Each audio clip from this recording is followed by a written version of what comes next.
Ladies and gentlemen, can I please have your attention? I've just been handed an urgent and horrifying news story. And I need all of you to stop what you're doing and listen.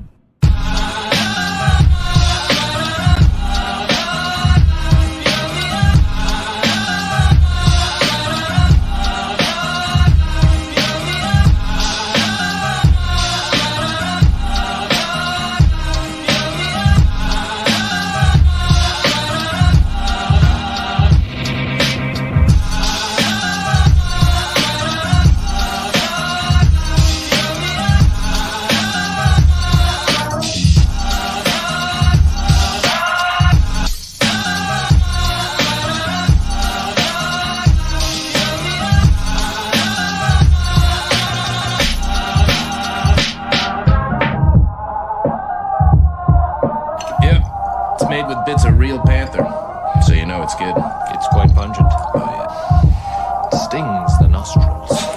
In a good way. Yeah. Brian, I'm gonna be honest with you, that smells like pure gasoline. 60% of the time, it works. Every time. That doesn't make sense.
Chiefs Kingdom. It's time for All Chiefed Up with your hosts, Steve and Mike Williams.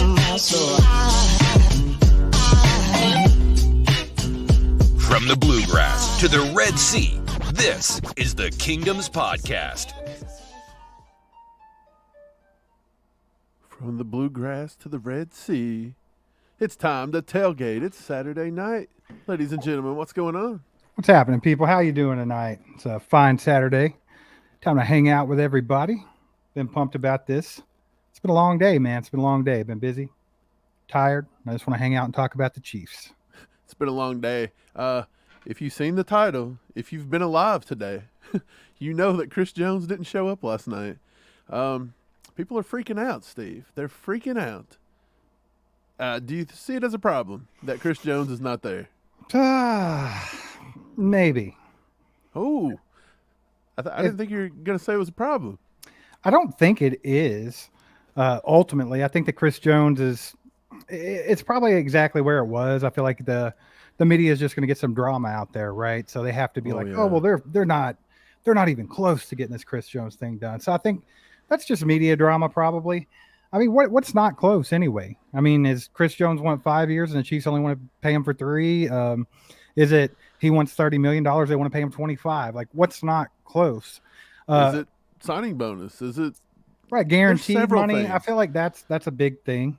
Hey, Adam Schefter. I like Adam Schefter, but Adam Schefter's not always 100% right. They're not in the room. Chris Jones don't think it's a big deal. This is what Chris Jones just popped up on his Instagram story a few minutes ago. 3 hours ago. Take a deep breath and enjoy your life. I think he was giving the message to Chiefs Kingdom. He was like, look, guys, we're going to get it done. Chill. The last time they made a big deal over Chris Jones missing something, the ring ceremony, he was sick. Maybe the dude's sick. Like, we don't even know why he's not at camp. We really do not know. You know what I'm saying? Like, we're presuming it's contract talk. It might be something different. He may be excused from camp. We never know. It'll come out. Why sit around and just get sad, get our feels with it, you know? Like, why? Like, it does make you think a little bit, right? You like, you think about it, like, do the Chiefs? Do you think they thought maybe they don't have to pay him, that it's time to move on from Chris Jones, save him a bunch of money? Like, of course, that's a possibility. It's slim to none, but it's a possibility. So, like I was saying on Twitter earlier today, so if you go back to the draft, you would think if they were not planning on paying Chris Jones and keeping him long term, that they would be going ahead and trying to fill that spot, get some talent at the defensive tackle position in the draft. Which the only person they grabbed was Keandre Coburn. And I think Coburn's going to be a great defensive tackle, but he's not Chris Jones. He will never be Chris Jones. Coburn is the answer for Noddy. Right. So that's I was what thinking, Mozzie Smith was. If you remember, though, there was a rumor that the Chiefs tried to move up and get Mozzie Smith in the first round, and they couldn't get the trade done. It didn't happen. And so that makes you think, like, maybe they were trying to get like a first round talent defensive tackle and see how this guy worked out. Because Mozzie Smith's like crazy athletic, like off the charts for his size. So you think is that what they were going for? But then when you go to the second round and look, you saw that Keanu Benton and Jervon Dexter both that could be very good defensive tackles in the NFL. They went just mere picks before the Chiefs traded up and took Rashee Rice. So obviously if they really wanted to move up and target one of those guys, they could have, but they didn't. And they hung back and took Rashee Rice. So I don't know, man. I don't think they have any intention of giving up Chris Jones. I think they think they'll work it out. I think Chris Jones knows they'll work it out. I feel like Chris Jones is one of those guys. If he's not a lifer with the Chiefs, he's not going to go on until very late in his career. Well, look, he's got to hurry up and get there because he's under contract. He's going to start getting fined out the wazoo. I don't even know how much it is. I think somebody in the chat said $50,000 per day. I don't know if that's true or not. I haven't got to look in the numbers, but I mean, that's chump change. It's something like that. Stone Cold, right? Man, that ain't chump change after a while. You're going to miss a couple weeks of that. You're going to miss a lot. But I tell you, I don't think there's nothing to it. I really don't. We don't even know why he's missing. Like, this could be something totally excused. Maybe he'd already cleared it that he had something to do for a few days. Or, man, it's Chris Jones. He's going to be fine.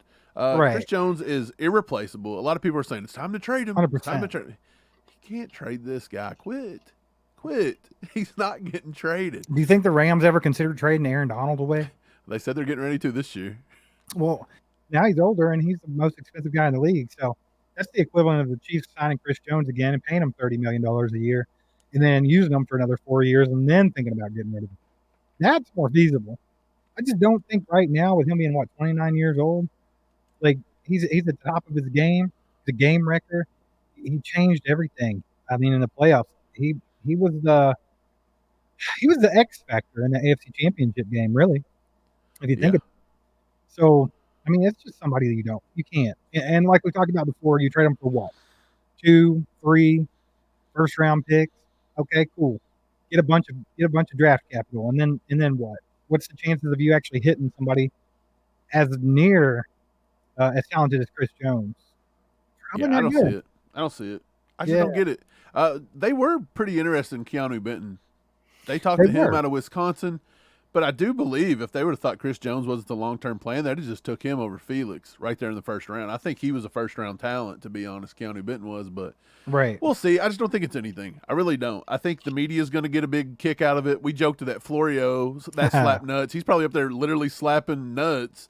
Like, he's he's got the tissues in one hand, the lotion in the other, and he's been at it all day just for the sheer fact that he thinks the Kansas City Chiefs are in some kind of contract trouble. Florio is just having the time of his life. I bet he's having dinner with the family. I bet he might try to make some moves on his wife tonight. Like, he's feeling Randy out there. And it's not going to happen. He's straight horny. But he smells it across the ocean. So Chris Jones, they say he's getting fined $50,000 per each absence. So that's the real number here. So if you think about that, geez, what does he have to miss here? He'd have to miss 20 days to cash in $1 million? Yeah, somebody said he misses the full camp. It's $2 million. That's nothing. It's nothing when you're trying to get $30 million a year. Well, yeah, that's true. You know what I'm saying? If he gets it done, what's $2 million at the end of it? I don't know, man. It just depends on where they're at with it. It's Chris Jones. I think he has no intentions of going anywhere else, but I think he wants to get the most he can get out of the Chiefs. I don't think he wants to. He don't want to feel like Brett Veach is shorting him a little bit because Chris Jones he's part of the nucleus here. I've said it over and over again. He deserves to get paid. Pay the guy. That's just all there is to it. He's earned it. He 15 and a half sacks last year, Mike. It could have been like 17 and a half, 18 if there weren't stupid penalties and everything else. I mean, he's a game changer. And our defense would not be the same without Chris Jones. It just would not be. I don't care what anybody says. It's hard to replace a guy like that. You got a guy that's so good, he's taking on double teams and sometimes triple teams. If you got a guy so good that they have to put 2 to 3 guys on him, that's a huge advantage for your defense. That's not somebody that you want to let go. It's time to buck up and just pay the guy. This is one that you have to eat. It's like a Mahomes contract. It's like a Travis Kelce contract. You just have to do it, man. You just got to do it. The Chiefs, what was it? 2 years ago, we can't sign this guy because we got to pay this guy. It come around, we couldn't sign him. We needed that money to pay this guy. They just keep putting it off. When's it stop? Like there was somebody last year we didn't pay because we got to pay Chris Jones. Well, now we're not even trying to pay Chris Jones. You got to pay it. They're going to pay it. Right. I mean, I think they're battling. I don't even think they're battling over the figures. I think they're battling over how many years because everybody know Brett Veach likes to backload a contract. So they're probably like, look, I can play for 5 years. Brett Veach is probably like, okay, I'll pay you top dollar. That's fine, but he's going to want more guaranteed money. Right. That's what I think. And that's probably what they're getting at because Chris Jones, 29 years old. What do you think he's got at the prime? Probably a good 4 years, I think, that Chris Jones still has in the tank. Chris Jones is obviously Chris Jones is athletic. He's in good shape. He's good football attitude. He's never really had any problems like that when it comes to like getting out and putting in the full effort. He's just never really had that, to be honest. There may have been some small things here and there, but it's not that much. I just don't think it's a big deal. I think Chris Jones is going to play at an elite level for another 4 to 5 years. I do too. We got Dez with the 5-bomb. Dez kicking it off tonight with the 5-bomb. That's what I want to say. Dez kicking it off tonight. It's going to be a good night. I feel it. Yes, sir. We got a lot of faces in the crowd. We got 115 in here already. 12 minutes in. And Steve, it's because everybody's wanting to know about Chris Jones. We're all ready to go. This is a time that we're all supposed to be happy.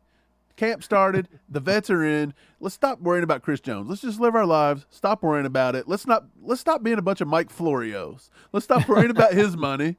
Okay? Let's stop worrying about Chris Jones's money. Let's worry about our own money. I don't have much to worry about, but let's worry about it. Des says, the only holdup, in my opinion, is guaranteed money. Got 66 and Donald at 95. Veach could be at 67, and Jones probably wants 70 plus guaranteed. It's something, it's something minor, and I think they're going to work it out. It's not a big deal. It really isn't. I think Jones is worth 70 plus million guaranteed money. That's just all there is to it. I mean, this is his last big contract that he gets to sign before he hits that age to where he's just taking 1 year contracts here and there until retirement. Like Frank Clark. This is his last time to get paid, man. And he can't, he's got to do what he's got to do. And he can't let Veach, with the famous backloaded contract where, hey, this contract sounds great, man. We're paying you hundreds of millions of dollars. But if you don't make it to year 5 without us cutting you, you don't make anything. That's not going to fly with him. Veach can only pull that a few times, and then people's going to catch on. Well, and they've caught on. Anybody should catch on to that. It's just it's a bad business decision by players and agents alike if they take backloaded contracts like that. It's just not good. Okay, well, I'm going to give some ACU appreciate crew you, Des. Shout outs. Des, appreciate the 5-bomb. Appreciate you, brother. We got John Usher in the house. We got Brian Parrott. We got Greg HT's DJ. We got Doug in the house. Lewis is here. John Usher. We have Casey's B Zombie Mowers. What's up, Casey? Chief Kelsey's in the house. Wyatt is here. What's up, Wyatt? JB, what is up, JB? Good to see you, brother. William Wright's here. Chris Wright. 5 gifted dropping nukes. Chris Wright. He's in the house. Pacey, what's going on, brother? Jesse Gillespie is in the house. What's up, Jesse? Ty's in the house. I see Ty's out and about. I want to say the name right. Cytherea Stargazer. Not all of us as gentlemen. We have a lot of lovely ladies in the house. I seen Brenda's name in here, too. Brenda is here. ACU crew is full of a lot of intelligent women, by the way. A lot of football women. HD Chiefs fan. Good to see you here. We got, let's see, David Howe's in the house. Doug. Michael Heiniger. Amani. Yeah, man. Amani's here. Brent. Gary Holland's here. Cobra Kai Ty. What's up, Cobra Kai? Joe Edwards is in the house. Like giving everybody a shout out. Stephen James is in the house. Let's check out this. What you got? Hold on. Chris Wright already with the 20 gifted. What a freaking legend. Guys, make sure that you have gifting turned on. Make sure you have gifting turned on. Get you one of these gifts from Chris Wright for a membership. You just Very want to click generous. it and Get some accept the catch-ups. gifts. Get some catch-ups and some legendaries in the chat for Chris Wright. Catch-ups and legendaries, baby. That's what's up. Let's see. We got Brent in the house. We got Darren Jones in the house. Norman is in the house. KC Fandan. Josh Hasty says, relatively new subscriber.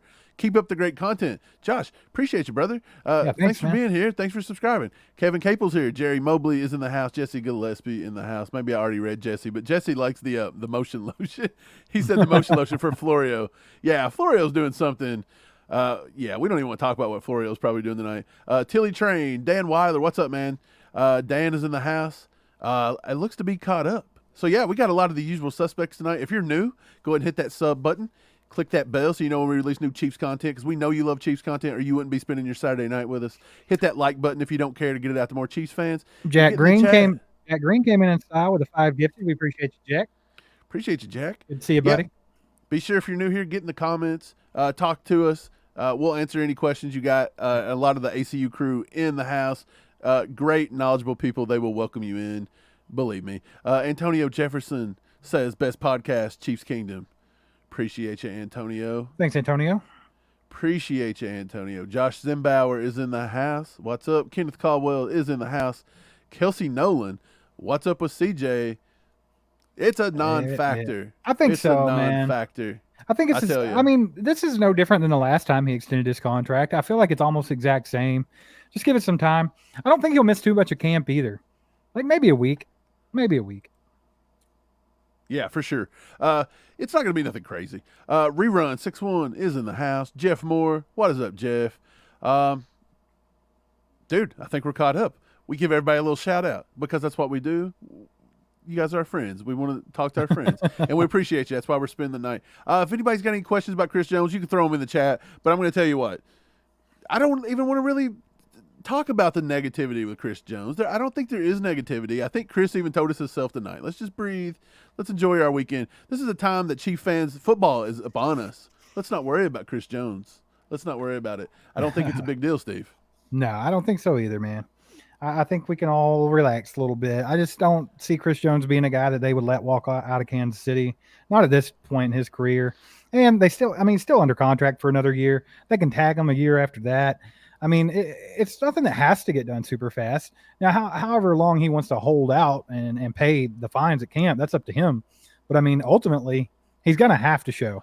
Well, whether they get it done or not. We had already – Chiefs Kingdom should have been prepared for this because we had threw out a poll the other day about when will Chris Jones sign, and I want to say 70% said before the first preseason game or actually – I take that back. They said before the first regular season game. So 70% was already prepared for this guy to not even be at camp. So when it gets reported today that they're far away and he's not at camp, why did everybody have a meltdown? Like they told us, they said, hey guys, sky's blue. And we all said, what? No way. No way. It's a non-factor. It's just something. It's just, stir a little drama. I tell you what, if they come out tomorrow and trade Chris Jones, I'm going to be irate. But I just don't see it happen. I really don't. Think they're going to pull the Tyreek Hill gut punch on everybody? A lot of people saying that. They're saying Chris Jones is the new Tyreek. This is the new Tyreek thing. I think there's a difference here. Tyreek wanted top money for Tyreek Hill to say he's the best. And Tyreek Hill was not the best wide receiver. He's not. No. Chris Jones has the argument. At least he's got an argument that he's the best DT in the game. He's top 2. Right. If people want to argue Aaron Donald, that's fine. I can deal with that because Aaron Donald is a beast. But I mean, he's top 2. Tyreek Hill wasn't a top 2 receiver. He might produce. He might put up a lot of stats, but I mean, when it really boils down to it, I would not put Tyreek in the top 2 receivers in the right. Chiefs Unleashed, what's up, brother? This is my take. Jones is a huge asset to the team, but they can't afford everyone. They have lots of talent that's going to need to be re-signed the next 2 seasons. I get that, but when you put Chris Jones pen to paper and you contract that and you free up money, because right now he's going to make way more than he is if he's going to restructure. So point is he's costing us more this year without putting pen to paper than he would if he signs it. So actually by him signing, we free up more money to sign more people next year. That's how it works. The NFL salary cap is just about kicking the can down the road. That's all that is. Yeah, for sure. And I mean, not to mention Chris Jones we got a lot of talent we need to re-sign. Chris Jones is not a lot of talent we need to re-sign. Chris Jones is a must re-sign. Like he's in that must do this category. Like if you have to drop off a couple other people, if you have to go ahead and let L'Jarius Sneed walk or Willie Gay or whoever, you keep Chris Jones. End of story. Yeah. Chris Jones, he's that guy, man. Isn't he the Patrick Mahomes? Like, he's the guy. Like, every defense has one. If you're good, you got one. I mean, Dallas has Micah Parsons. They can't lose him. You got to have Micah Parsons all day long. You've got I mean, you name it. The Raiders, they got Max Crosby. They can't afford to lose that guy. Like, Max Crosby's their defense. Like, everybody's got one. Chris Jones is ours. If we cut him, I get it. It's so easy for everybody to say, well, in Kansas City, we can win with anybody. Brett Veach drafts. Hey, you can say that all you want, but eventually it's going to bite you in the butt if you don't put a good product At some point, Brett Veach pulls pulls one of those first-round Clyde Edwards-Hilaire's on us. Oh, wait, somebody said that I sound like I pronounce Hilaire as Hilaire with an H. Maybe you do sometimes. Maybe it's just. And I might because I say it, but it's Clyde Edwards-Hilaire, Clyde Edwards-Hilaire. It's the way the breath comes off. Clyde Edwards-Hilaire. It doesn't matter. It doesn't matter. You know what? I'm going to call him Hilaire from now on. We call him Hilaire because he was a hell of a bust. No, we like Clyde over here. I think Clyde's going to have a big year, by the way. Somebody asked about linebackers, though. I don't want to talk about the offense for a little bit because we always talk about the offense. Let's give the defense some love. Somebody, and I lost it. Oh, here it is. Norman. Our boy Norman. He says, come to our linebacker crew. Where do you place them in the league? Steve, where's our linebacker crew throughout the league? Higher than it's been in a long time. I'm going to give them a top 5 spot. I'll say they're right around that 5 spot. I mean, the guys that we have are excellent. Now, they do need to prove it. Like, we can say, hey, we got a top 5 linebacker core, but they got to go out there and show it this Willie year. Gay. Willie Gay, yeah. He's got to bring it this year. Leo's got to get over the hump this year. He had a little bit of a learning curve last year. It was a little bit too quick for him. But this year, what did he say when he was drafted? I'm going to bring the violence and physicality. Well, we didn't see that for a long time, but let's hope he finally gets it. I think Drew Tranquil's going to be fine. With Drew Tranquil, it's going to be more like the Justin Reid situation where like he may not feel comfortable here and there because that's a tough playbook. But other than that, I think the linebacker core is solid. And I'm still looking at Cam Jones. I'm still looking at Isaiah Moore. They could be a sneak 5th round linebacker coming on, or a 5th spot linebacker coming on this year because those guys are going to help with special teams as well. And, yeah, man, I just think our linebacker core is solid. I'd say we're top whatever. Yeah, for sure, man. I think it's a top 5, and I love it. I'm excited for it. I mean, Nick Bolton, dude. Nick Bolton's a beast. He's one of those guys too. I don't know if you can put him. Can you put Nick Bolton in that category of you don't let this guy go for anything, like no matter what? Yeah, I like Nick Bolton. I wouldn't get rid of. He's must sign for me. Yeah, I think so too. Like him and Chris Jones is like up the gut part of your defense. That's what you can't hollow out. Yeah, I agree, dude. But yeah, linebackers are going to be fun this year. We'll see. Yes. Let's get back to the questions over here. You know what I hate? I hate this program. Every time I go to do a question, boom, it refreshes it, screws it up. Every single time, bro. It's just annoying. I'm going to call these guys up. Struggling in the chat, baby, struggling. I'm going to call these people up, and I'm going to say, look, quit. Let's talk to Old Man Yeet. Old Man Yeet. Thanks for being here, Old Man Yeet. The Chiefs program is so good they can get by developing average players. May not want to let CJ go, but no need to pay top dollar for anyone than Mahomes and the Water Boys. Wrong. I don't buy it. I don't buy it. Yeah. At some point, it's a team sport. Cannot say Patrick Mahomes is not going to win you a Super Bowl every year. Look, if you refuse to put people around him, why do you think he's taking less on his contract? That's something else people need to remember. Patrick Mahomes took the contract he did to allow the team to have money to put a good product around him, a good team around him, so he can be competitive and win Super Bowls. If Patrick Mahomes thought he could do it all himself, he would be asking for Lamar Jackson money.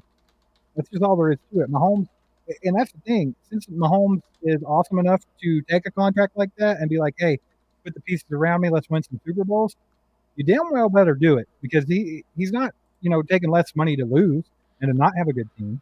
So make sure it gets done. Well, here's my thing. If you've got a good defense, that helps Mahomes' offense.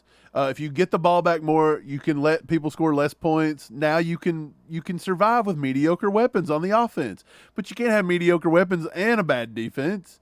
Like if the Chiefs defense were below, I'm going to say it right now. If the Chiefs defense does not be a top 15 to 20 defense, if they do not touch the top 15 to 20 and they're lower than 20, with our weapons on offense, we may get exposed just a slight bit this year. There may be games that we're in that we just cannot pull out. Some of the Dolphins games that are close, some of those games where they got high-powered offenses, we may not have the firepower to keep up like we did for the past few years. Now, I don't want to say that as like that's a negative thing to say. I'm just trying to say you can't gut a defense, and you can't just keep putting mediocre players on the field just because Patrick Mahomes, that's one guy. Right. Like he's not out there. Like he doesn't touch the ball. Well, here's the thing.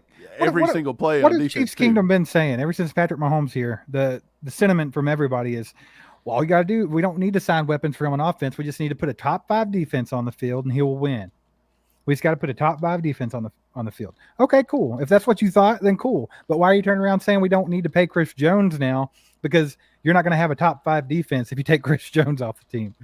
Like, so you can't play both sides of the fence. Yeah, I'm not hearing anything. I'm not hearing anything that makes me convinced that we're got to get rid of Chris Jones. It's just not going to work. I'm keeping him forever. I'm keeping Chris Jones forever. I don't care what you say. I'm keeping him forever. I'm keeping him forever, and you can't do nothing about it. Mike, you know what?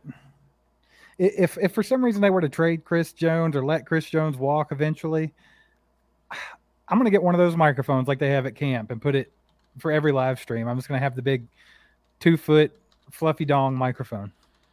Oh God, don't do it. Yep. I'm vowing that right now. So don't let me down, Brett Veach. That's insane. We just can't have that. Somebody asking who is it? Chief Scout? What's up, Chief Scout? Did Chris Jones do anything in our Super Bowl win? Yeah, he showed up.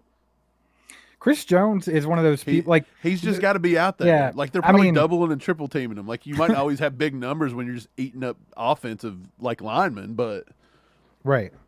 People look at stats way too much sometimes. Because like, okay, Chris Jones, say he didn't get a sack in the Super Bowl. Okay, cool. Well, if Chris Jones wasn't on the field, it's a totally different story. Like they might have just completely dominated our defense and just. I mean, Jalen Hurts could have ran for 1 million freaking yards. He already did. Like Steve, when you don't have that many name besides Chris Jones and our middle linebacker, and then I'll give you L'Jarius Sneed. I'll just give you L'Jarius Sneed. After those 3 guys, who do you necessarily have to game plan for? We don't have a premier edge rusher. We didn't have that last year. Nobody yet. I think McDuffie will get there. But you don't game plan for corners. You don't game plan for a corner. Throw at them. Exactly. So that's what I was getting ready to say. So look, I mean, nobody. If you have 2 weeks before a Super Bowl game, who do you think that the offense is going to install to try to take out of the game? They're going to try to take out Chris Jones. They're just going to double and triple team him and work on everything to take him out. And then they're going to get to the second level with the offensive lineman and try to clog up. Right. You know. Well, Bolton. You brought I up think Bolton had such a good Super Bowl because Chris Jones was eating them in the middle. Of course he was. I mean, it all goes together. But you brought up a really good, valid point, Mike. We don't have an elite edge rusher. We still do not. We have Charles Omenihu, wait. Brian Parrott, cover your ears. Brian. Okay. George Karlaftis is not there yet. I think he's well on his way to being a very, very awesome player in the NFL because he's such a hard worker. But he's not there yet. Charles Omenihu, he had his best year as a pro last year. He was still pretty mid, to be quite honest about it. So it's yet to be seen what he's going to do this season. We drafted Felix. We'll see how that goes. I mean, and then you're looking at what? B.J. Thompson, another rookie. Mike Dana. We don't have an elite edge rusher. So the best guy that we have, the most consistent quarterback pressure we have is Chris freaking Jones. Up the middle. So, yeah, you just cannot – I mean, people – you can talk about stats all day, and he didn't have a sack in the playoffs until this year, and he didn't have one in the Super. Doesn't mean anything. Yeats back. I think the program elevates average players. It's the uncalculated catalyst. Chris Jones is the one that elevates the players, though. Right. I mean, how much better? Yeah. I mean, like Chris Jones is the defensive program. It's the same way. It's the equivalent of Travis Kelce on offense. If you have Travis Kelce on your offense, you know teams have to game plan for him, and he's going to get double teamed, which is going to free up a lot of other things.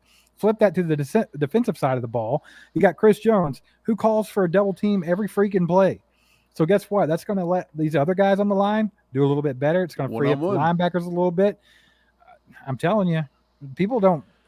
Chris Jones, let me tell you this. If Chris Jones were not to be a Chief eventually, it would definitely be one of those things for you guys that think this is not a huge deal if he were to leave. You don't know what you got until it's gone. Y'all would be crying in less than a year. I tell you, it would be sad. They'd be crying in less than a year, man. We'd be like, daggone it. It's like when your girlfriend leaves you because you think you're going to go out and you're going to hit some girls up on Tinder and you're hot. Yep. And then you just get swiped left on all the time. The most beautiful thing about it is what Chris Wright's saying right here. Relax. 95 is getting signed. See, that's the thing about it. Mike, me, and you are not the only people that know that Chris Jones is untradeable and that he's a must sign. You know who else knows that? Andy Reid. Chris Wright knows it. Steve Spagnuolo. They know that they have to have him. So it'll get done. It'll get done. You will. Why don't Chris Jones just take? Let me see. Why don't we do $95 million for Christopher? We'll go 95 over 3 years.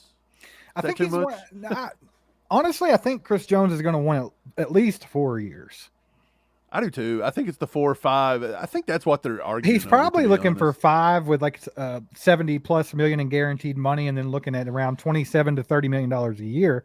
Kelly, that'd be my guess. Kelly Lincoln, what's up? What's up, Kelly? I hope you're a subscriber, Kelly. We appreciate it. Where do you draw the line on contract money for CJ though? If Aaron Donald got $95 million guaranteed and Quinnen Williams 65, $80 million average, more or less. No. I don't take a straight average. Ain't no way. That's like saying Chris Jones is just dead center between Aaron Donald and Quinnen Williams, and he's not. He's so far up Aaron Donald's butt. I don't know where one stops and one starts. That's the way it is. Aaron Donald is pushing him. He's leapfrogging. He's leapfrogging Aaron Donald right now, to be honest. Like, this is a pivotal time, I think. Chris Jones is probably number one. I don't care what anybody says. I'll let you have Aaron Donald off his name, but Chris Jones is right there. So I think Chris Jones, if AD's 95, Chris Jones isn't taking no less than 90. I guarantee you he's taking no less than 90, and I think he's worth it. Is he not, Steve? Yeah, there's no question about it. Like, just get it done. Just get it done, Brett Veach. Let's get it done. Just get it done. Come on, Brett. That's where I'm at with it. Steve, let's role play. I'll be Chris Jones and you be Brett Veach. Or do you want to be Brett Veach? I don't care. I'll be Brett. I'll be Brett. I'll say, hey, Chris, what's up, man? I didn't see you at camp today.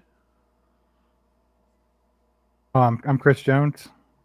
Yeah, and I think you're holding out on my phone call now. I'm talking to voicemail. Oh, he's holding out on my phone call. He's holding out on the phone call. You didn't see me at camp today because I slept in, and now I'm playing PlayStation 5. Sweet. Are you going to be here before it's over with? Pay me. Done. Let's get it. And that's the way it's going to work. That's the way it's going to work. We've just seen the future. That's how it's going to play out. It'll be okay, guys. Let's move on. Chris Jones, we all know Chris Jones is going to be here. There's like 99% of Chiefs Kingdom that is all about Chris Jones and say pay him. There's that 1% that's just that old school. We don't need nobody. We don't want this guy. We don't need that guy. Brett Veach can play. He played at New Hampshire, where Brett Veach played. We just talked about this the other day. Brett Veach and Matt Nagy were college teammates? Yeah, at Delaware. That's where it was. Yeah. Brett Veach, the slowest wide receiver known to man out there, probably. Like, I just don't see Brett Veach being an athletic wide receiver. He could surprise me. He may have been something like he could have been like a Edelman or something out there, working the slot. Who knows? Oh, Edelman. Well, yeah. We've talked a lot about Chris Jones, and quite frankly, I think there's nothing to worry about. I think it will get done. Give it time. It's just going to take a little bit of time like it did last time. It'll all get settled. Not worried about it. I think you guys should chill. And let's talk about something besides Chris Jones. But Chris Jones. What else is there to talk about? Likes. What else is there to talk about? That's the thing. Right, Steve. Come on. Camp's been fun so far. Well, who's everybody's camp standout so far? I know it's only been rookies and QBs, but I kind of asked that question today on YouTube. Who are you guys excited to see going forward based off what it was? And I think I threw up Rashee Rice with a little puke emoji. Nobody got my joke. I put a puke emoji up because he blew chunks on day one. Everybody's like, "You're disrespecting Rashee Rice. You don't like Rashee Rice. You think he's a throw up." And I was like, "What?" Like, grow up a little bit and learn to take a joke, because I was giving him a shout out. It's time to grow up. You grow up and you realize I am giving this guy what he wants. We need to put Rashee Rice hurling on T-shirts. We might need to make a new emoji, Steve, of Rashee Rice blowing chunks. Maybe. Well, I mean, there's a chunk blowing emoji. We'll just use that one. But the poll, I ended the poll. 50, what was it? Hold on. I don't want to lie. Oh, I lost it. 57% of you guys are not worried about the Chris Jones thing. I think that's right where he should be. That's still pretty close to 50-50 out of 127 votes. So, okay, I get it. These guys are really, like, there's a lot of Chiefs Kingdom that needs to we need to hash this out and air it out tonight. We need to make that 42%. We need to get that closer to 20% maybe. Like, Steve, we need to be some good therapists. That's what we get paid to do, is to come on here, convince Chiefs Kingdom that nothing's going on. Okay. Here, I'll do it. I'll do it right now. Oh, God. Okay. Y'all put it in the chat. You can answer me in the chat. Would the Chiefs ever consider not paying Patrick Mahomes if he wanted it, or let him walk? The program, Steve. Would they? That's what a lot of people say. No, you can't. Mahomes is you got to pay Mahomes. But I swear there'd be a small chunk that says, Andy could win with Alex Smith. No, but there's your answer. Like, it's the same difference on defense. He's our best defensive player. He is our defense. They're going to pay the man. They're just trying to work it out. That's all there is to it. It's all about numbers from here. Right. Man, I was asking some people about the camp. That's what we were talking about before you ended the poll, is who we'd look forward to. It was Rashee Rice throwing up. It was Nico Remigio. It was, who's the other ones? Shamari Connor. That was another one. And I think it was Deneric Prince or somebody. I don't remember who it was. But anyways, people are answering. Ray says Rice. Scott says Prince. Okay, I like it. Ray also says he got the puke emoji. Thank you, Ray. It's about time somebody got the puke emoji. Look at Chris Wright out here. Justin Justin. We need our fix. Man, did anybody get any footage of Justin Ross getting into camp? I'd never seen it. Justin Ross may be holding out. Chiefs Kingdom has pumped his head up so big in the offseason. This guy's demanding more money. He's going to appear out of a puff of smoke at the last second. He's coming. I guarantee you, Justin Ross shows up tomorrow, and he comes out like a WWE intro. Like, the lights come on, the smoke comes out. Dun dun dun dun dun. Wait, I don't know if he can take Stone Cold. That's what happens when Chris Jones comes back to camp. Yep. And then he chugs 2 beers. And maybe it's just a bell, like the old school Undertaker. Just dong. So my favorite player so far in camp, the one I'm most excited about, is Rashee Rice. And normally I wouldn't say that about the second round draft pick or the first round draft pick, because that's just a given. But I think Rashee Rice has already got out there and showed a little bit of those different elements of receiving that we haven't had in a long time. Like, we haven't had a guy that can go out there and just, moss the crap out of somebody. We don't have that. We haven't had that. That's what we've been craving, man. That's what everybody's craving. So I like that. I like that he has that element, and I think that he needs to work on it. And, his first season could be slow just because it's in an Andy Reid offense and he's a rookie. I get it. But I like it. I like what he's offering to the team, and I think it's going to be a good thing, man. I think him and Mahomes are going to have a lot of fun over the next few years. Yeah, I totally agree. Let's watch him catch his touchdowns. Look at that. Look at him mossing him. That's what I'm talking about, baby. Dude, I like Rashee Rice. I think he's going to be good. It's still tough, though, the Andy Reid offense. It really is. It's so tough. I get it, but if you can do that, if you can prove to do that against, NFL competition, then that gives you more snaps automatically, because when you get to the red zone, you're going to want Rashee Rice on the field. Yeah, I think that's where he's going to make his money year one. I think I think him and Sky is going to do a lot of the juju row. You keep saying it's just Sky, but I still think they're going to let him do a lot of it. Like, why wouldn't you, right? If you need 4 yards, 5 yards to convert your third down, let Rashee Rice go out there and jump ball it at 5 yards over a linebacker. You know what I mean? Like, he's going to outrun a linebacker all day. He's going to outrun a safety. Corners might run with him a little bit, but Rashee Rice pretty fast. That's his thing. So, yep, I'm liking what I'm seeing with Rashee Rice. That's for sure. All right, you got this chat under control. I'm gonna let you do it. Or do I need to take it over? I don't really know. We got 5 bomb from Dez, and he Dez says, with the 5, "Do baby. you know when we have pressers from Pat and Andy again? If we will get one during training camp from Veach, they usually do roll Veach out a little bit. I just don't know when it is. I would think you're definitely going to see Pat and Andy first thing Monday, right? Like right after practice. That'd be my guess. Maybe Sunday. Probably.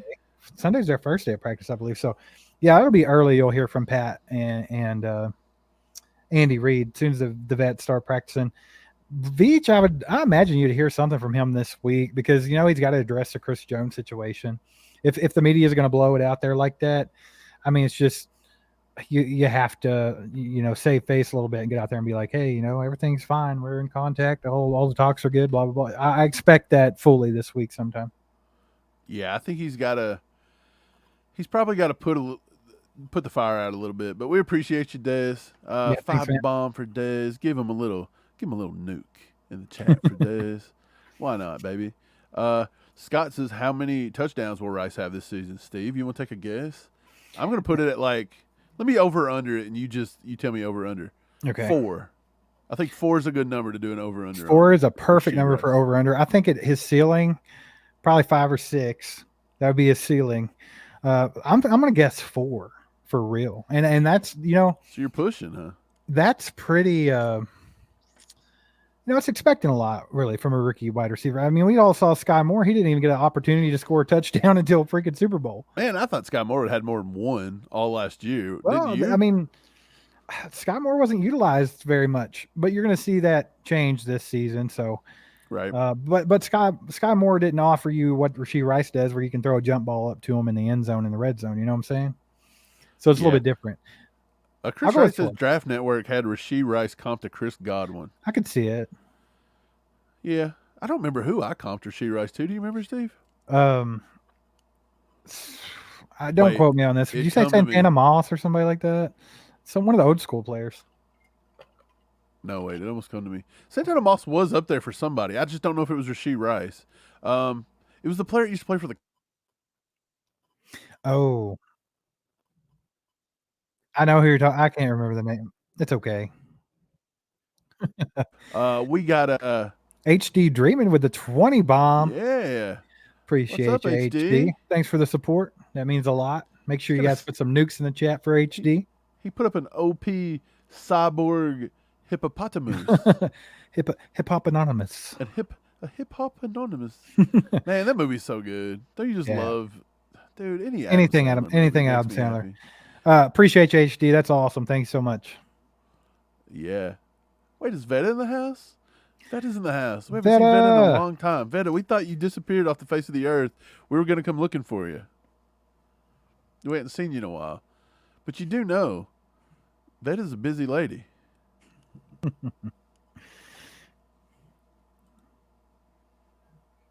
Veta's she's busy. We got a 5 bomb from Cobra Kai.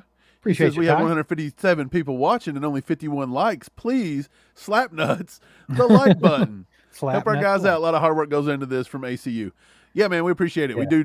We do a lot of our time and energy here, and we make whatever anybody offers us. If you guys hand out subs, that's awesome. If you guys watch our videos, cool. We get a tiny bit of ad money. After taxes, we owe for ad money. By the way, that's the new American dream, baby. $5, Buster. But yeah, man, every little thing helps. So we appreciate you guys, and man, looking to do this full time. You hit Smash that like button for us. It gets it out to more Chiefs fans, so make sure to take just a second to go do that. And thanks Cobra Kai for keeping everybody honest. The ACU crew, they're just a little heated, tied. Like they're just talking about Chris Jones. Well, they forgot to hit that. They didn't have time to go hit the like button. They did. Woody with a 2. Woody with a 2 bomb. He said, "I'm late, but I've arrived." Better late than never, Woody. Better late than never. We need a better late than never emoji. Yeah, I think that's the next one I'm gonna. We should make it just do BTTN. Wait, BLTN. Yes, I'll get it right in a minute. A BLT. Tomato. Put a sandwich on it. Just put an N in the middle of the sandwich, and we'll know what it means. That's a horrible idea, says Mike. Yeah, man. We're glad to be here tonight, though. For real. We're having a good Saturday night tailgate. And the tailgates are only going to get better and better. Why? Because we're getting ready to have games to tailgate for. I can't wait, close. Dude. I cannot wait to be on here on Saturday nights just talking about the pregame, dude. That's going to be so fun. Yeah. That's something we didn't get to do last year.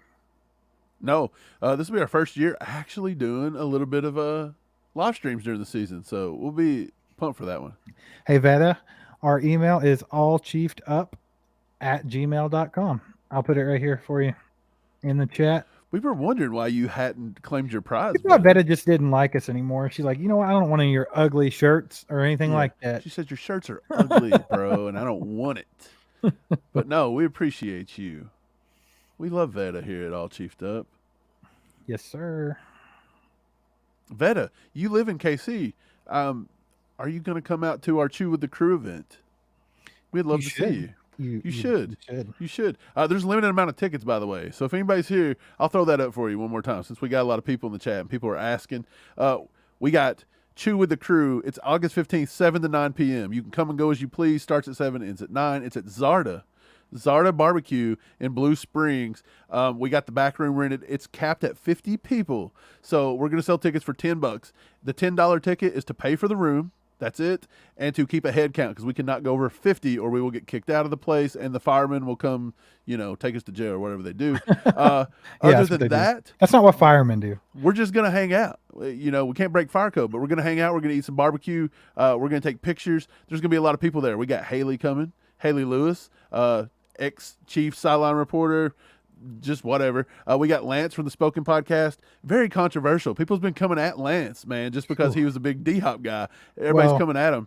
Lance is one of those people that has his own opinions. Right. And when you have your own opinion... Oh, the pitchforks come. The pitchforks come out. So it is what it is. Yeah, and we're also talking to a few other guests. There's going to be a few other guests there. I'll go ahead and say one of them that we're working on, and he just don't know if he can make it fit.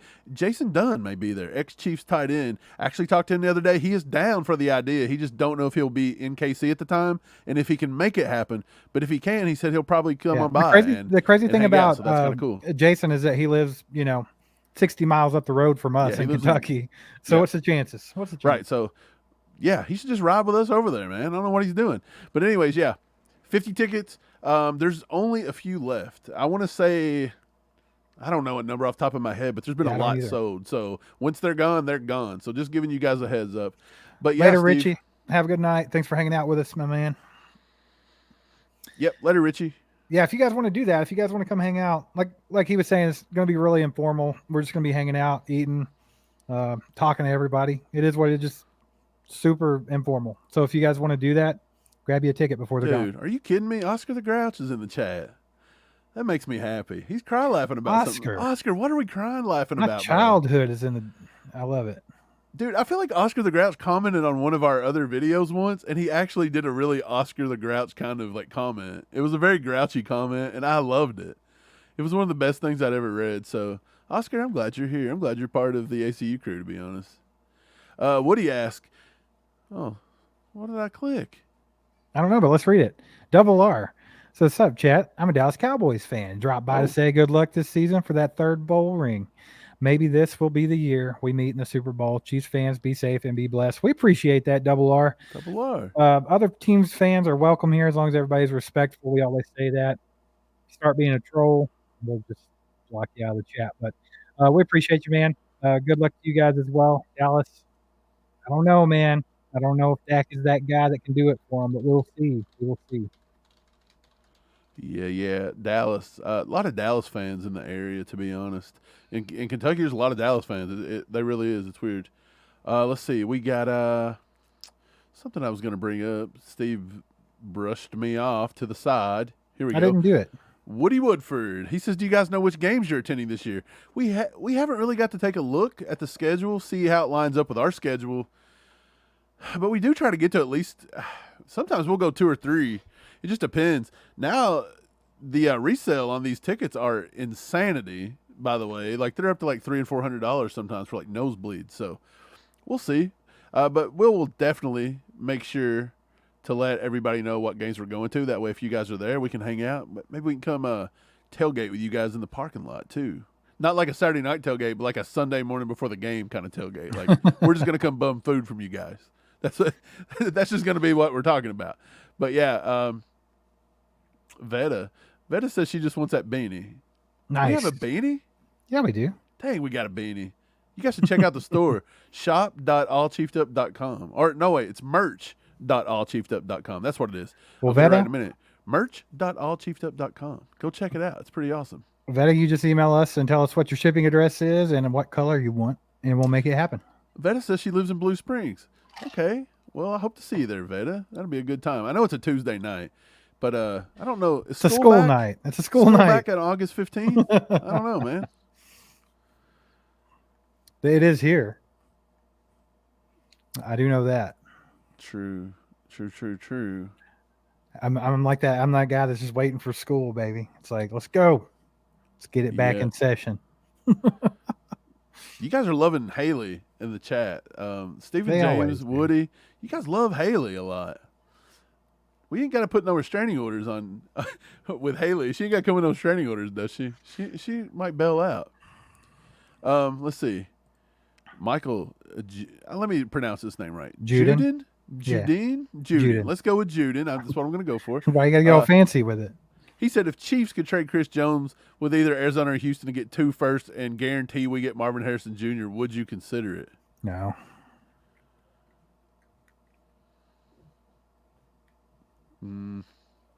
I don't know. I don't think I could. No. Can't do it, man. You get 2 firsts, and presumably one of those are Marvin Harrison Jr., but I thought No. I mean, Chiefs Kingdom's under the assumption we don't need a big Marvin Harrison wide receiver. We've got enough. And if we bring Marvin Harrison in, that's going to take snaps away from the young guys we already got. So that's what we've been told. So no, we don't even need a wide receiver, do we?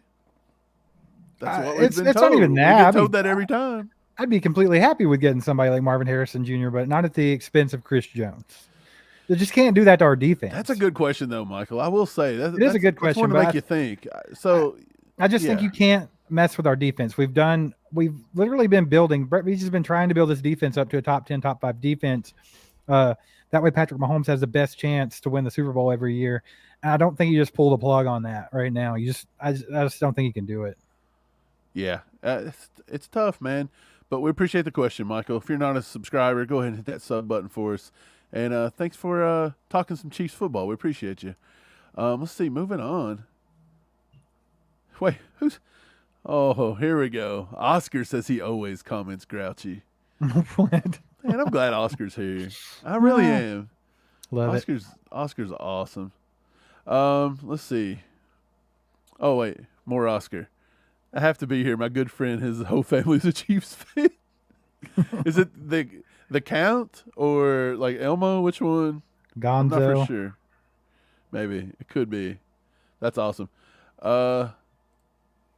Chris Wright. He says he finished quarterbacks last night. Thoughts? I really enjoyed it, dude. I haven't even got to start it yet.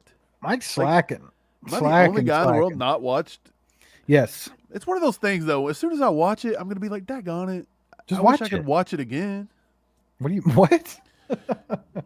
Is that your reasoning for not watching it yet? Because you're afraid if you watch it, you'll want to watch it again? Dude, I do that with a lot of stuff. Like a lot of shows, I'll be like, God, when I end it, though, I'm going to be sad, so I don't even start it. Right. Do I have problems? Yes. Anyway, Okay. I enjoyed it as well, Chris. I thought it was a really cool look inside at, an NFL player's life, basically, like what goes on when they're not on the field. But I think what I liked the most about it, obviously, was we love the Patrick Mahomes part, but I do think Kirk Cousins is an awesome guy, and I think that people have a newfound respect for Kirk Cousins when they see how much he works and how awesome of a guy he is. Mariota was a little bit of a bummer, but it is what it is. I'm just showing you that everything's not, sunshine and rainbows in the NFL. But what I really liked about the quarterback show was you get to see Patrick Mahomes a little bit in his own element at home with his family and everything. But I really liked the sideline stuff that we haven't seen. I liked the conversations, even though minimal, just some of the way that him and Andy Reid communicate. It's awesome to see that. Like, and it makes you understand why people love Andy Reid as a coach. It shows you that he has all the faith in the world in Patrick Mahomes, and Patrick Mahomes has all the faith in the world in him. Like, they just bounce off of each other perfectly. They don't, Andy's not on his back. It's, do your thing. I don't know. I just loved that part of it. I thought it was really cool to see that because it gives you a new perspective of everything. Okay, look, we need a new emoji. We just need a Kool-Aid man thing so we can give Big Red some Big Red. I wanted to say put some Big Reds in the chat for Big Red. We don't have it, but it's okay. Josh Zimbauer, a member for 1 month. Nice. Thanks, Josh. We appreciate it. And he says, we can't bail on a dude that wants to be a Chief for life, and he's good, just saying. Yeah, I think everybody's under the impression we got to keep Chris Jones. I can't do it, man. Can't do it. Double R says, no troll here. Dak? ?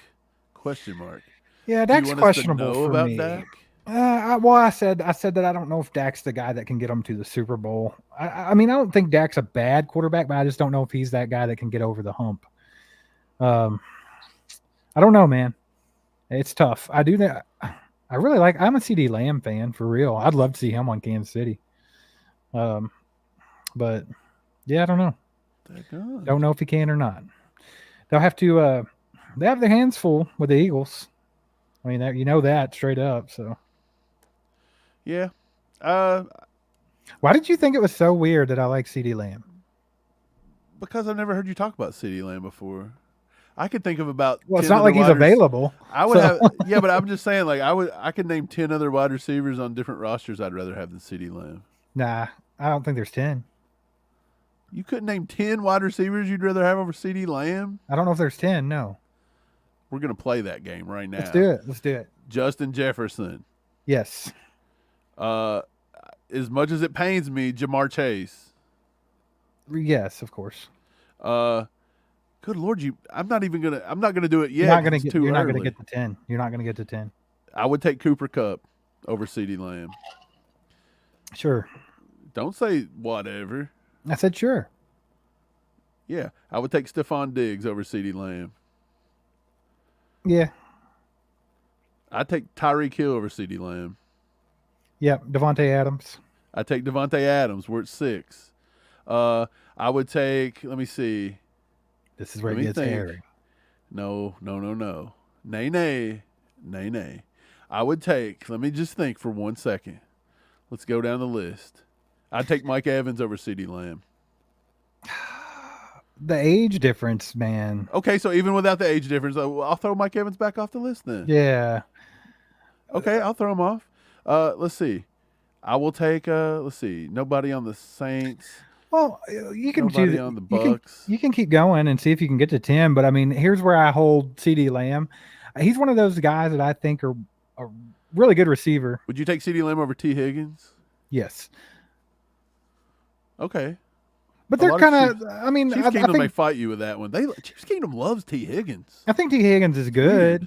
And I think T. Higgins would give us like that element that we've wanted. But I don't know if I'd take him over CD Lamb. I say they're kind of equal. But there's 2 receivers in this league, CD Lamb being one of them. But there's another one I think that no one talks about enough. And the reason why they don't talk about this other guy is because his team is garbage, absolute garbage. But I honestly think Jerry Jeudy is one of the best route runners out there. I think he would be an absolute monster on a team like the Chiefs. But he's over there in the dumpster fire. Right. Yeah. I would take A.J. Brown. Yeah. So that's 7. Okay. Right. Maybe you're right around it. Maybe there is 10. But I mean, it's. Would you take him over Terry McLaurin? Probably not. I don't know. They're about equal too. I feel like they're around the same. Okay, so I would say there may only be 2 more I could DK probably. Metcalf, maybe. DK, I would take over him, and then I think I would take Debo Samuel as well. To be honest. Yeah, maybe. Well, he's around that 10 mark, though, I'd say. Yeah, you're right. You're right. I would say he's right around that 10. So yeah, Yeah. it's not as far fetched as I thought. I wasn't saying he was the best receiver ever or anything. I just said I liked him, and I thought he'd be good in the Chiefs system.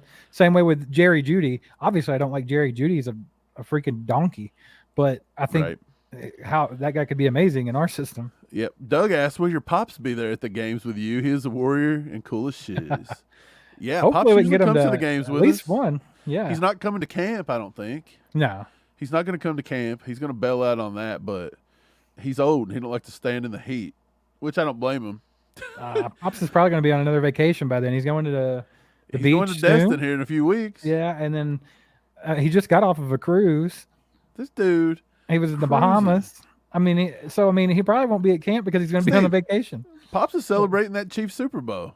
I don't blame he's out him. here. He's doing more than Kelsey and I don't blame him. Mahomes out here. Pops waited for a long time to see these happen, so go celebrate, old man. Yeah, for real. Venice says school starts back on the 14th, so school's going to start back Monday. That's excellent news. I'm going to tell you why, Veda. I'm sorry you got to start back school, but we're going to be at camp on the 15th, so maybe since all those kids are at school, they won't be out there, clogging up the place. Not saying I don't like kids. I'm just saying like any reason to not have a lot of ginormous crowds. I see some good names in the chat when we're talking about receivers. There's Garrett Wilson and Chris Olave, both of them. I mean, young guys, but I don't know if I would. Yeah, maybe. And then I'm on Ross St. Brown. I see that name. I like him too. But yeah. Amani. Y'all should do a podcast live together. Would be fire. Wait, who should? Just me and Steve, or is there somebody we're missing? What are you talking about? We have a podcast. He's obviously talking about something else, buddy. Okay. I was just curious. I was like, maybe he just means the podcast should be live. Wait, you mean like a Kelsey one? Like when they come to town and did like a live podcast in front of people? That would be kind of sick, actually, but I don't think we could draw enough people to. Right. Yeah, we're barely going to have 50 people hanging out with us at Zarda. So.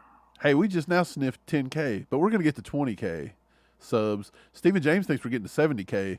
Stephen James, geez, putting the pressure on. Stephen putting the pressure on out here. I tell you, man. Brian Parrott says, I wonder if Veda is related to old John Manning.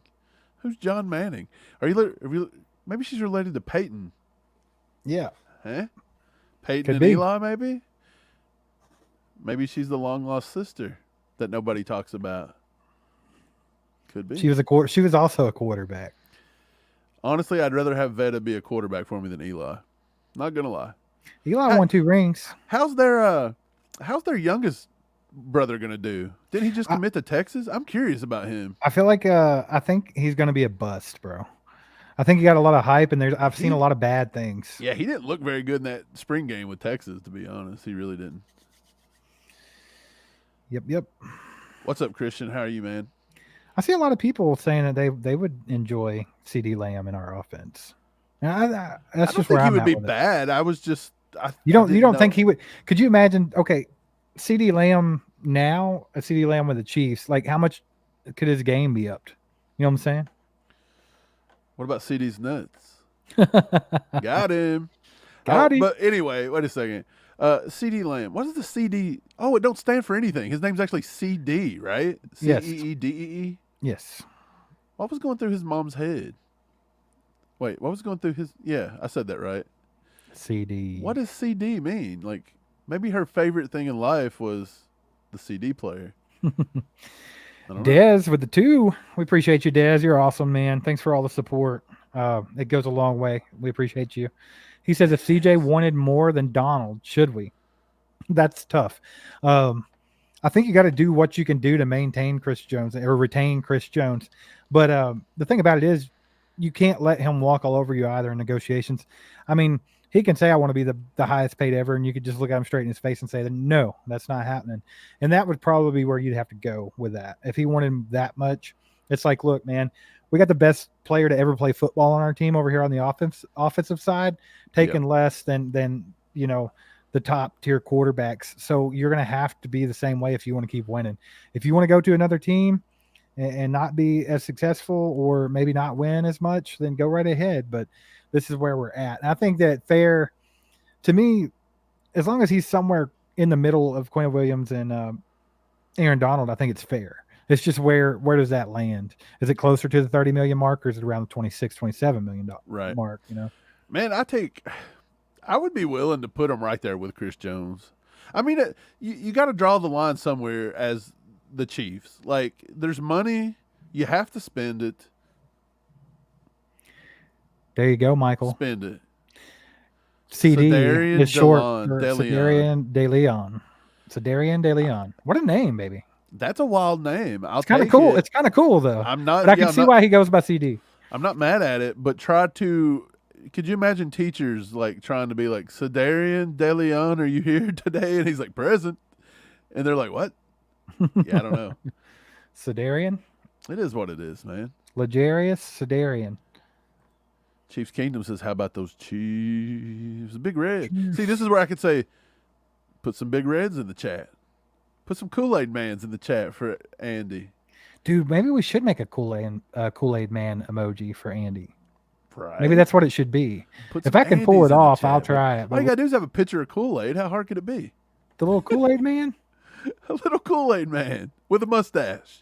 I don't know if he's going to be Just like make a mustache. Just a thing, straight man. stash. When you make things that tiny, sometimes they're not legible. You can't tell You're what it right. is. So You're right.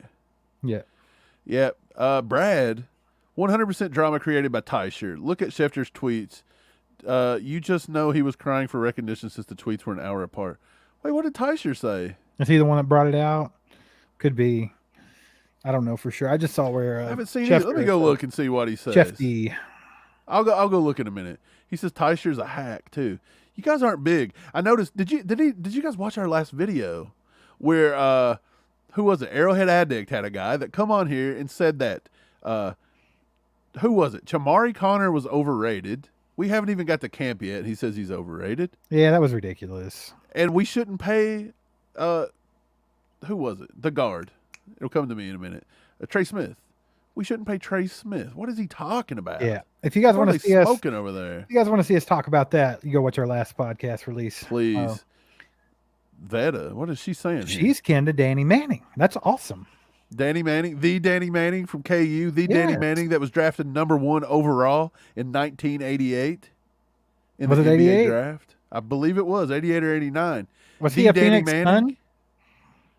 He was I the thought Danny so. Manning that coached He the was Wake awesome. Forest Yeah. Demon Deacons for like 6 or 7 years. That's I tell awesome, ya. Veta. That That's is really awesome. cool. Danny Manning, he could shoot the rock, couldn't he?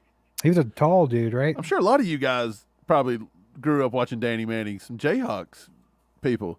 Danny Yeah. Manning was, if I'm not mistaken, though, what was weird about it is that he was born and raised, I think, in like North Carolina. And I thought it was weird that he didn't go to Duke. He didn't go to NC. He went to Kansas. He went to the other blue blood. He just, right over the top of Lexington, he just got out. He said, screw it.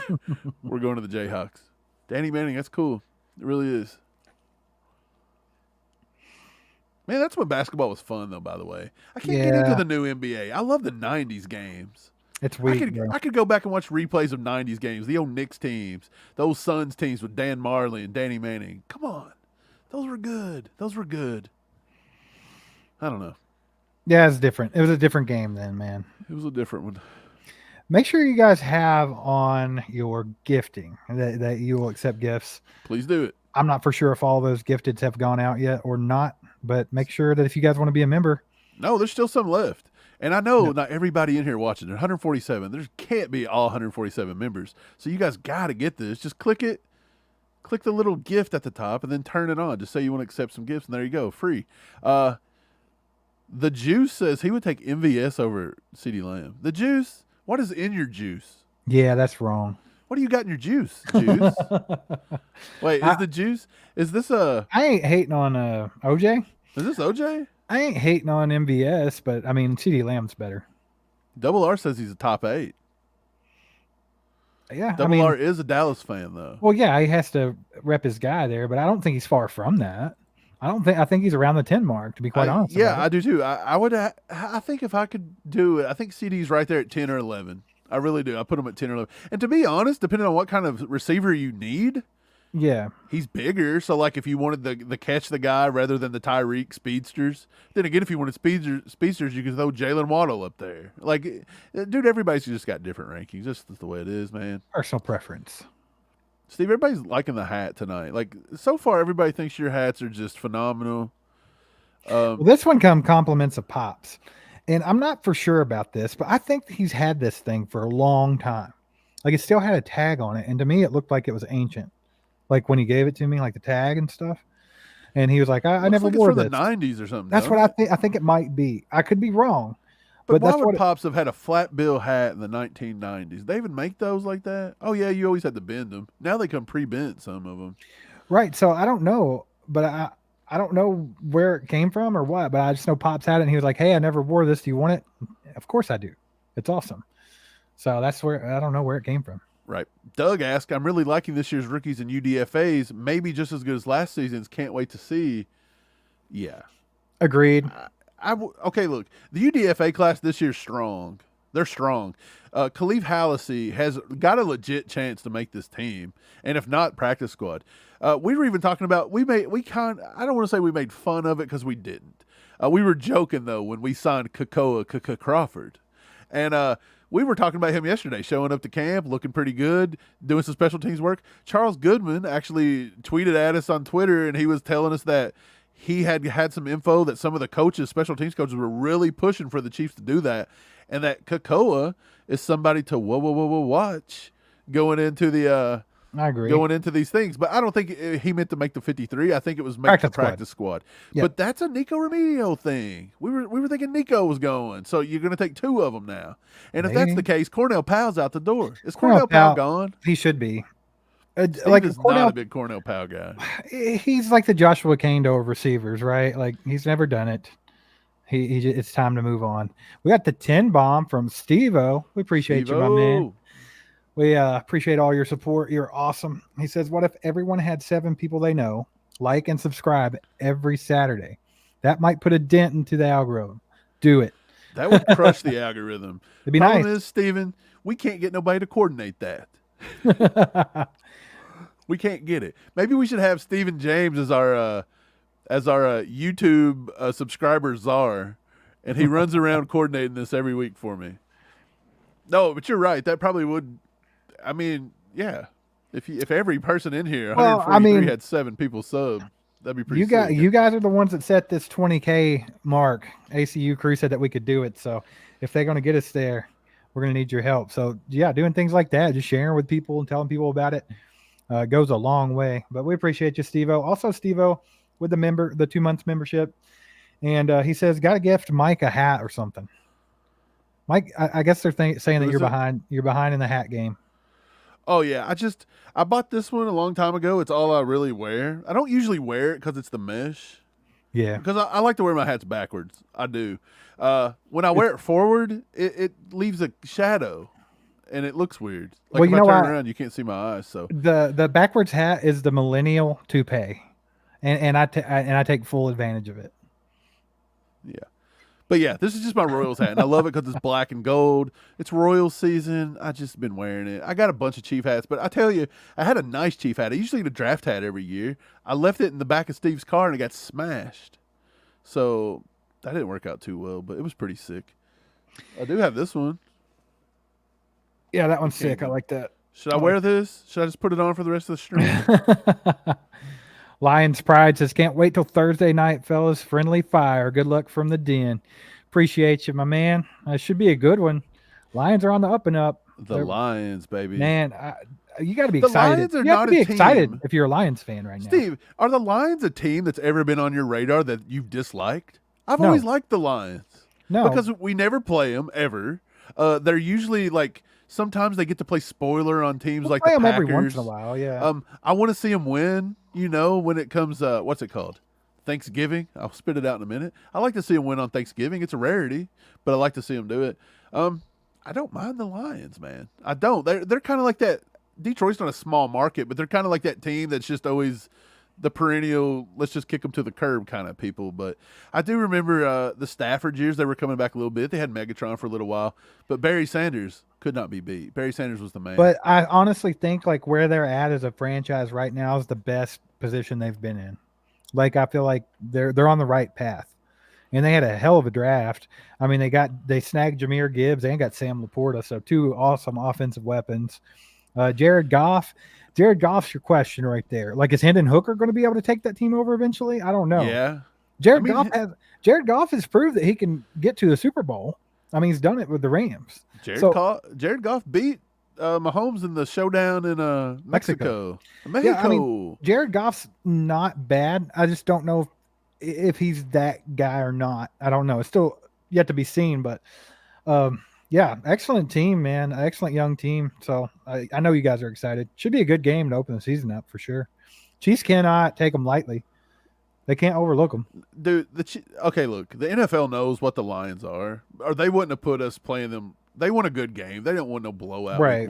Could it be a blowout? Yeah, I guess it could if the Lions don't come out and get it together. Or if the Chiefs don't show up. The Chiefs start pretty hot, though, every year. Do you remember, like, wasn't it the first game of the year, the second game of the year, where Mahomes come out, like, in his first full season and just, like, lit up Pittsburgh? Had, like, 5 touchdowns in the first half or something. It was something crazy. Yeah, we'll see. We'll see. It'll be good. It'll be fun. Yeah, Amani says, like, both of y'all together in the same room. Like me and Steve in the same room. We've done that a couple of times. Sometimes we'll do that. Maybe like after games, like if we get together and watch games, there might be times we just like we did that with the draft. When we drafted Felix, we come down and we just got in Steve's basement and both snuck in the mic. We were like this. Yeah, maybe we could set up something though. That'd be cool. We've talked about doing it before. If we ever got to the point to where this was our full-time gig, I mean, we would probably get a dedicated space to where it was kind of that sort of setting. Like it would just be me and him together. Your standard podcast setting, and it'd be fun. For real. Trav with the 5 bomb. Everybody give a legendary for Trav. Trav's been here for a while. Trav is the man. He says go Chiefs. And that's just a nice little positive message, Steve, that we need. A little go Chiefs. Throw some extra legendaries in there for Steve-O and that 10 bomb because we didn't do it. And let's do it. He needs them. He needs them as well. Because he's a legend. He needs them. Everybody needs them. We all need a good. We all need to be reminded we're legendary sometimes. We all do need to be reminded. You know what? Chiefs Kingdom is legendary, and everybody here is legendary. We got a great chat though, for real. We really do, Steve. Yeah. This is something you can't take. You can't take it lightly. I know everybody's been okay. Look, this is gonna be a weird comparison. But has everybody been on Facebook, Twitter, wherever? Has everybody seen where Miranda Lambert, the country singer, like completely just like drilled those people in the crowd taking a selfie during a song, and she like stopped the song and raged at them? Ignorant. That's Miranda Lambert forgetting where she came from. She don't remember the days where she played in a bar and everybody was eating dinner and nobody was paying attention to her. Right. And now they're paying $100. Like they were documenting that. But me and Steve, we're not going to do that. Like we always remember where we came from, and we're always going to remember that you guys were the ones that were here helping us build. And we don't take the chat for granted. Like you guys are awesome. Like we really appreciate you guys for real. That's true. Good. Well said, that was a weird Michael. Miranda Lambert. That was a weird Miranda Lambert. Mike, have you been listening to Miranda Lambert?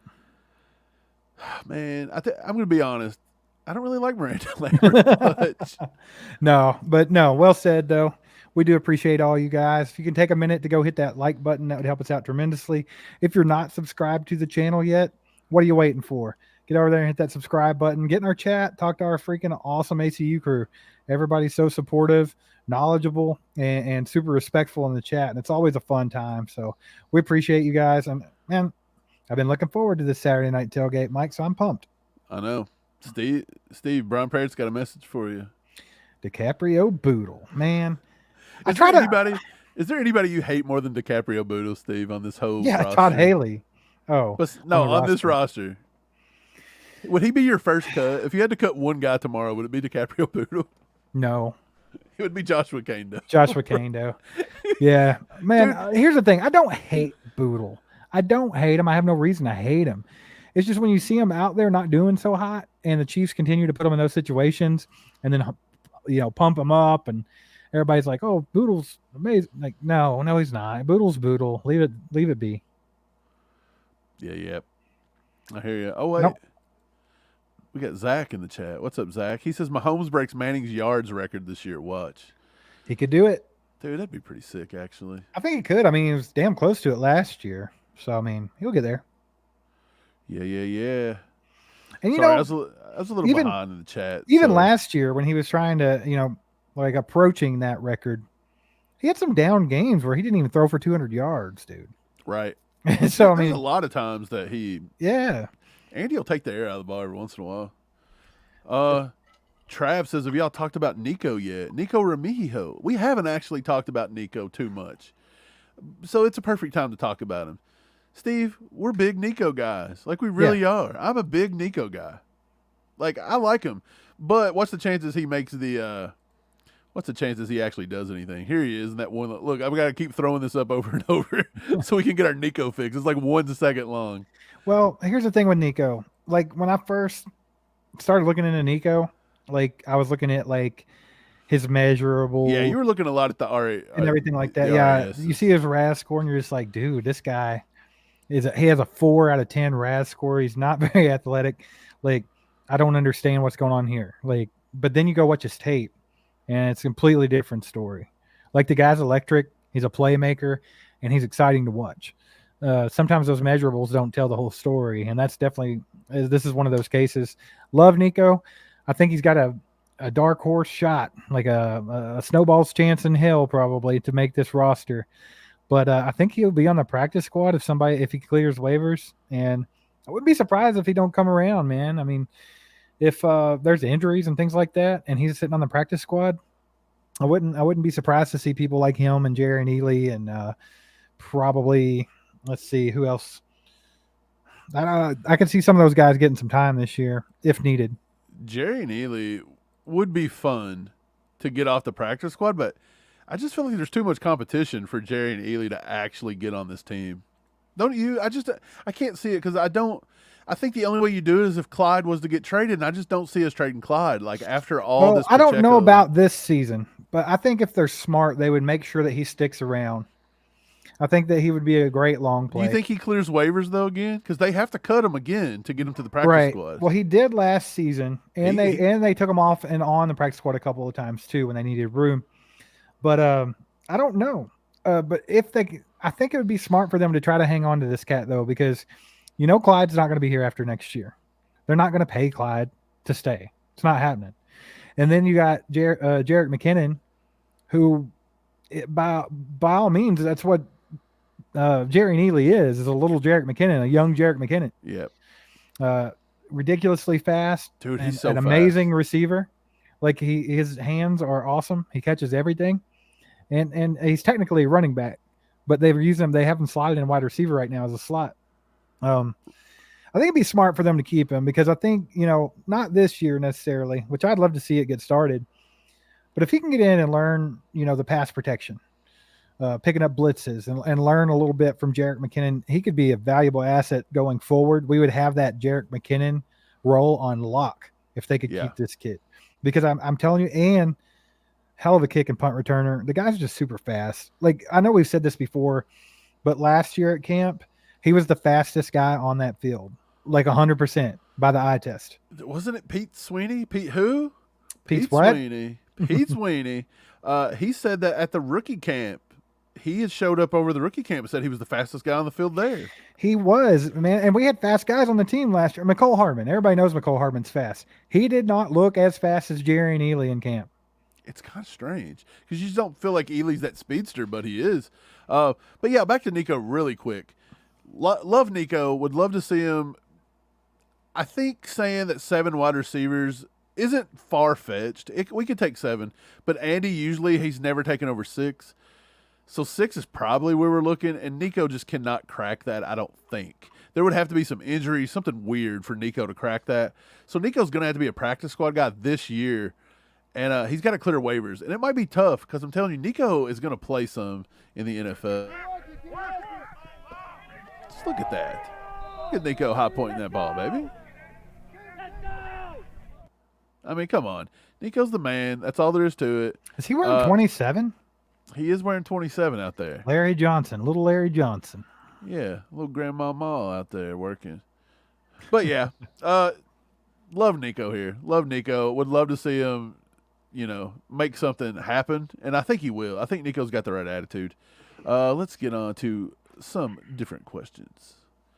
Doug says, Mike and Steve together doing a live Chiefs game. It would have to be censored, be a blast, though. Yes, it would. Yeah. We'd be demonetized, so it would have to be live. We'd have to get together live, and yeah. Michael Judin again. Let's call him Judin. That's what I said. It's Okay. Judin. Yeah. Okay, I'm trying to be really. You're overcomplicating things. I'm making him French, and I don't know why I'm making him French. I'm sorry, Michael. Nobody wants to be French, Michael. I'm just playing. We're just playing. Don't cancel us. Any thoughts on Jordan Addison driving 140 on a 55-mile-an-hour road? Should the NFL come down hard on this? I know no one's hurt, but yes, the NFL should come down really hard. Yeah, did you not don't remember want Henry Ruggs? Yeah. Right. That's ignorant. I know this guy's a kid. I understand he's just a kid and you make mistakes, but that's when you don't make. Like, you're an absolute fool. You're going to kill somebody. Henry Ruggs just did this. You saw it with your own eyes. Quit being an idiot, dude. Like, I'm sorry. You're young and you're a kid and you got this nice car and you just got all this money and you're living the high life, but don't be a freaking idiot. Like, end of story. And I think they should come down hard on him. Yeah, I definitely should come down hard on him, in my opinion. Yep. I mean, it sounds crazy, but I think he should get a suspension. At least Grow one up. game. Grow up. Yeah, I think you have to. Brian goes, Justin Ross, first NFL from Pat, will be a post corner against the Lions. So Brian Gale says Justin Ross is making the team. And scoring his first TD? A post corner TD against the Lions. That would be pretty sick. Justin Ross is – okay, look, we've not talked about Justin Ross. Let's talk about it for a minute. Steve, he's on the cut line. We've said it. Look, if this is the cut line, he's straddling it. He's like this. I almost made it look like a dinger. I'm sorry. But that's not what I was doing. I wasn't trying to get a Pete Sweeney going. I think he's on the cut line, and I don't know if Justin Ross – I feel like Chiefs Kingdom overall on Twitter and everywhere, they've given up on him. They've quit on Justin Ross. Like, they're over him. Mike, they're just trying to save face. They pumped him up through the roof. And you know what's crazy is I saw a lot of Chiefs Kingdom were absolutely ransacking Lance Twidwell. Ooh, because last night on Twitter. He put a tweet up that said, I'm going to go Justin find it Ross, while you're doing this. It's fine. You don't have to. I can tell him what it says. But basically he was saying that he almost feels bad for Justin Ross because all this pressure that's been put on him to make the team, and it's going to be very hard for him to do. Like, basically it was unfair for everybody to pump him up like that. He's coming off of injuries. It's a crowded wide receiver room. They've set him up for failure, basically. But he was saying that he didn't think that, basically he's got a lot of pressure on him. Well, gosh, he got thrown to the wolves. The pitchforks came out. People changed their tune all of a sudden. So they want to act like they haven't been pumping this guy up all off season. Now it's he has no pressure. He has no pressure at all. Like, he's not even supposed to be playing football. I don't understand it. Right. There it is, right there. Justin Ross has as much pressure on him than any player currently on the Chiefs roster. Fans have been hyping him up over for a year now. If he makes the roster, no slow start for him. They're going to expect a star. I wish him the best of luck. He got lambasted for that one. It's true, though. Like, But they look, can get mad about it all they want, but it's true. Let's see where he's wrong. Justin Ross has as much player than any player currently on the Chiefs. I think Justin Ross has a lot of pressure on him, right? Like, I get it. He's a UDFA. Well, the sentiment was fan hype. The sentiment was fan hype is not pressure. Yeah, it can very well turn into pressure. If all the fans are sitting there hyping this guy up to be the second coming, and he hasn't even played football in 3 years because he's hurt all the time, like, what are y'all doing to this kid? Like, give him a break. That's definitely pressure. That's kind of that's what he's saying. If he makes the roster, no slow start for the kid. They're going to expect a start. Dude, they're acting like they never said Justin Ross isn't a wide receiver one. Justin Ross isn't going to be a Pro Bowler. Justin Ross isn't going to be Patrick. Who needs D-Hop? We have Justin Ross. Right. We've heard all this, and now everybody's saying, we never said that. How's that pressure? If you're telling us that he's the next D-Hop before he's ever played a snap and he's running a hill, that's pressure. I really don't see where Lance did anything wrong here, and I don't know why. I just think it's weird that there's so many people. I just don't know why they come at him so hard. There's a lot of people that don't want to take responsibility for hyping this guy up, and now they want to be like, well, he might not make the squad, like, they want to play both sides of the fence. That way they don't want to look silly. But I mean, the fact of the matter is, see, like Carrington Harris. Carrington Harris is the one that started this. This is what got it going. What do you be talking about, bro? Well, I'll tell you what he's talking about. The truth. I don't know what you're talking about, acting like that there's no pressure on Justin Ross. Like, that's crazy to me. Crazy. Like, him and his pitchfork mob can come after me. The pitchfork mob, they're here. I mean, they're just all the way down here. Nobody's expecting him to be a star. An undrafted player has a ton of pressure. Cry emojis. Lance is just running his mouth about everything. He don't know nothing. Because he wanted D-Hop. These people really act like there's not been any hype of Justin Ross. Look, he don't know ball. Like, what are they talking about? Like, Lance actually fired back last night, and I was like, oh, my God, they've started a bunch of stuff.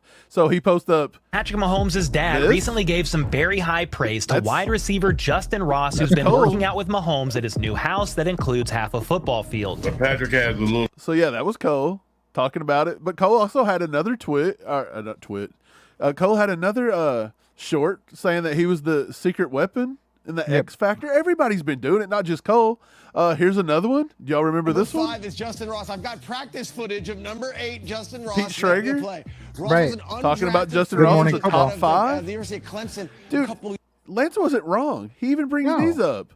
Look, Chiefs fans can't contain their hype about Ross. I can only imagine how good he's going to be. Ross is ready to light up the league, says Ty Owens. Another video of Mahomes and Justin Ross training, video shot by Brad Henson. Hey, I think everyone and their mother knows Justin Ross is wide receiver 1. We don't even have to talk about this anymore, Mike.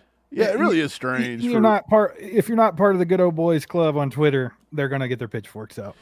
Yeah, it's just weird. I just don't get it. But back to Justin Ross, though. Ross, I want to move on from Justin Ross. I want to move on. You don't want to talk about Justin Jan Ross? Fry Gable. She said, I watched the Bengals playoff game today, and I underappreciated Dana. Dude, a lot of people underappreciate Mike Dana. Yeah, people are talking about cutting him. Yeah, this year. Dude, he puts in work. Like, when he's out there, he's effective, and people don't realize that. But Dana's been pretty daggone good. So, I mean, and he can just keep getting better. I mean, the more opportunities he gets, the better he's going to be at.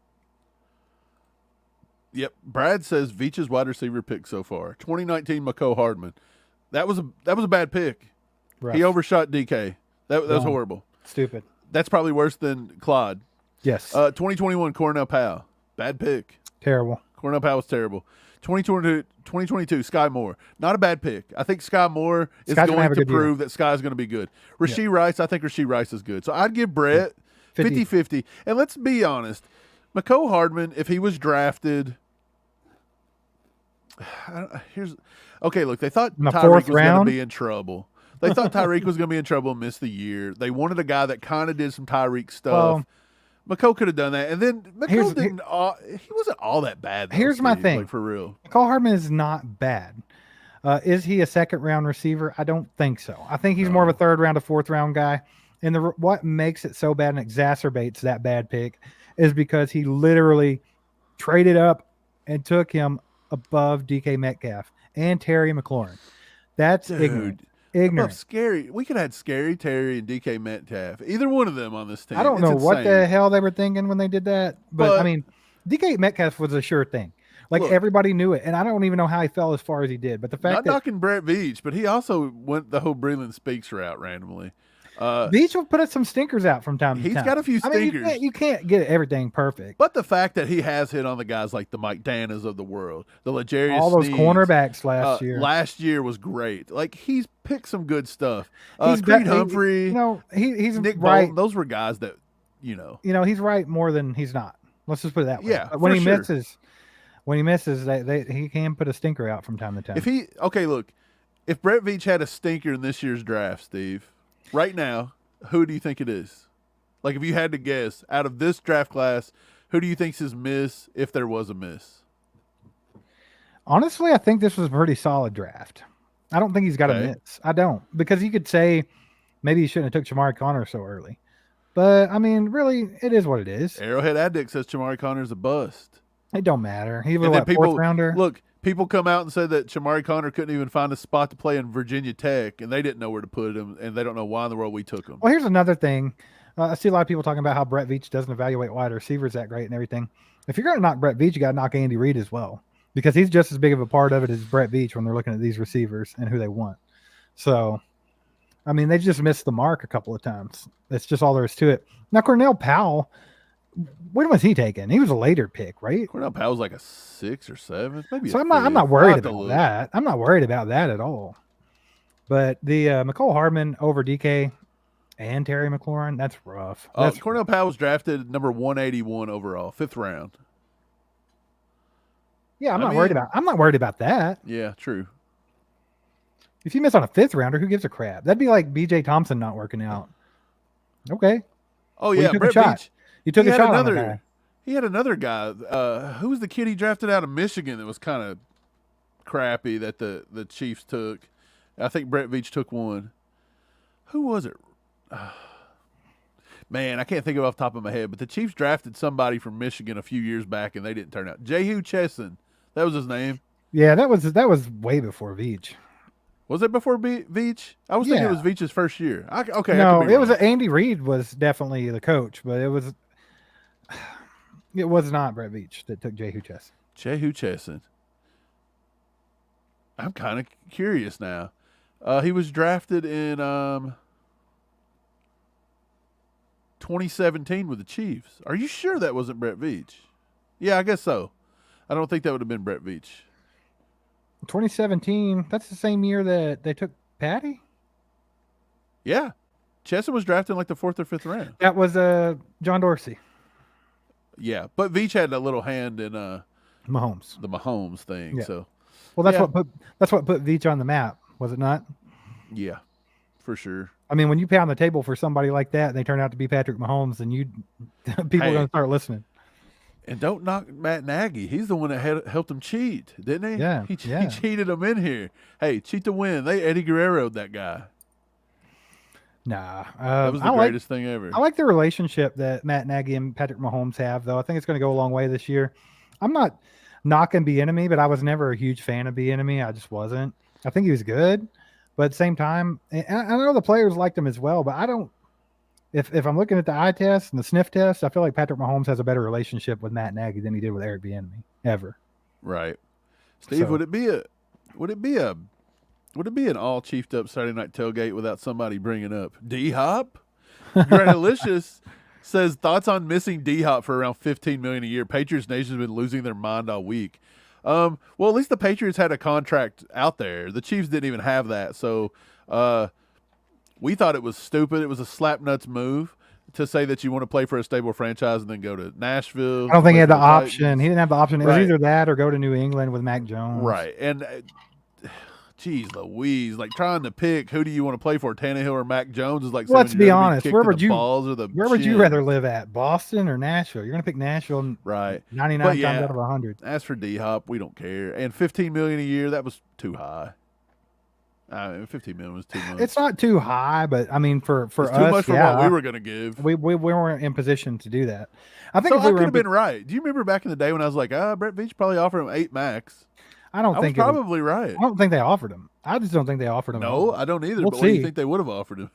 $8 million.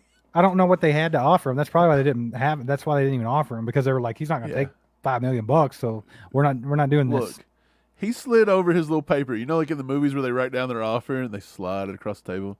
He slid it across. D-Hop's agent opened it up and it said a pack of Skittles. And we said, daggone it. We'll sign with the Titans, dude. Come on.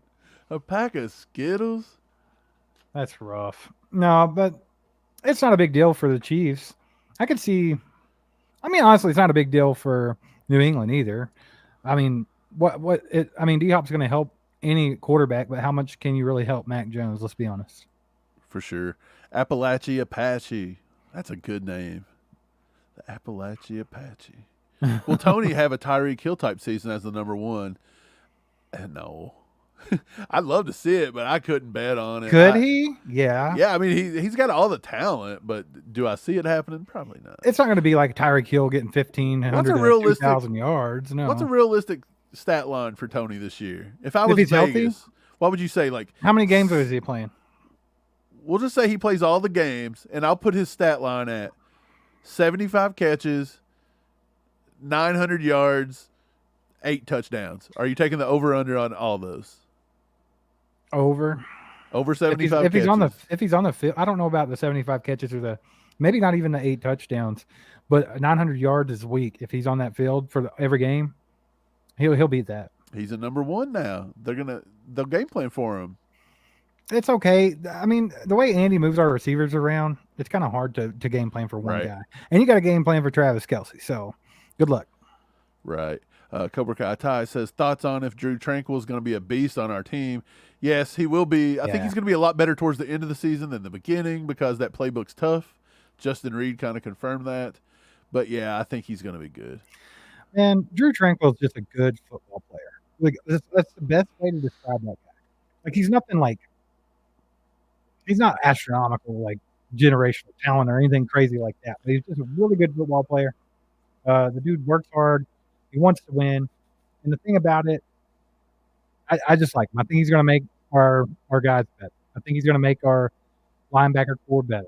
That's just what he's going to do. Like he was one of those guys in Los Angeles, which we've talked about this before, Mike. But when we played the Chargers, I was like, man, I hate this cat. Like he's getting on my nerves.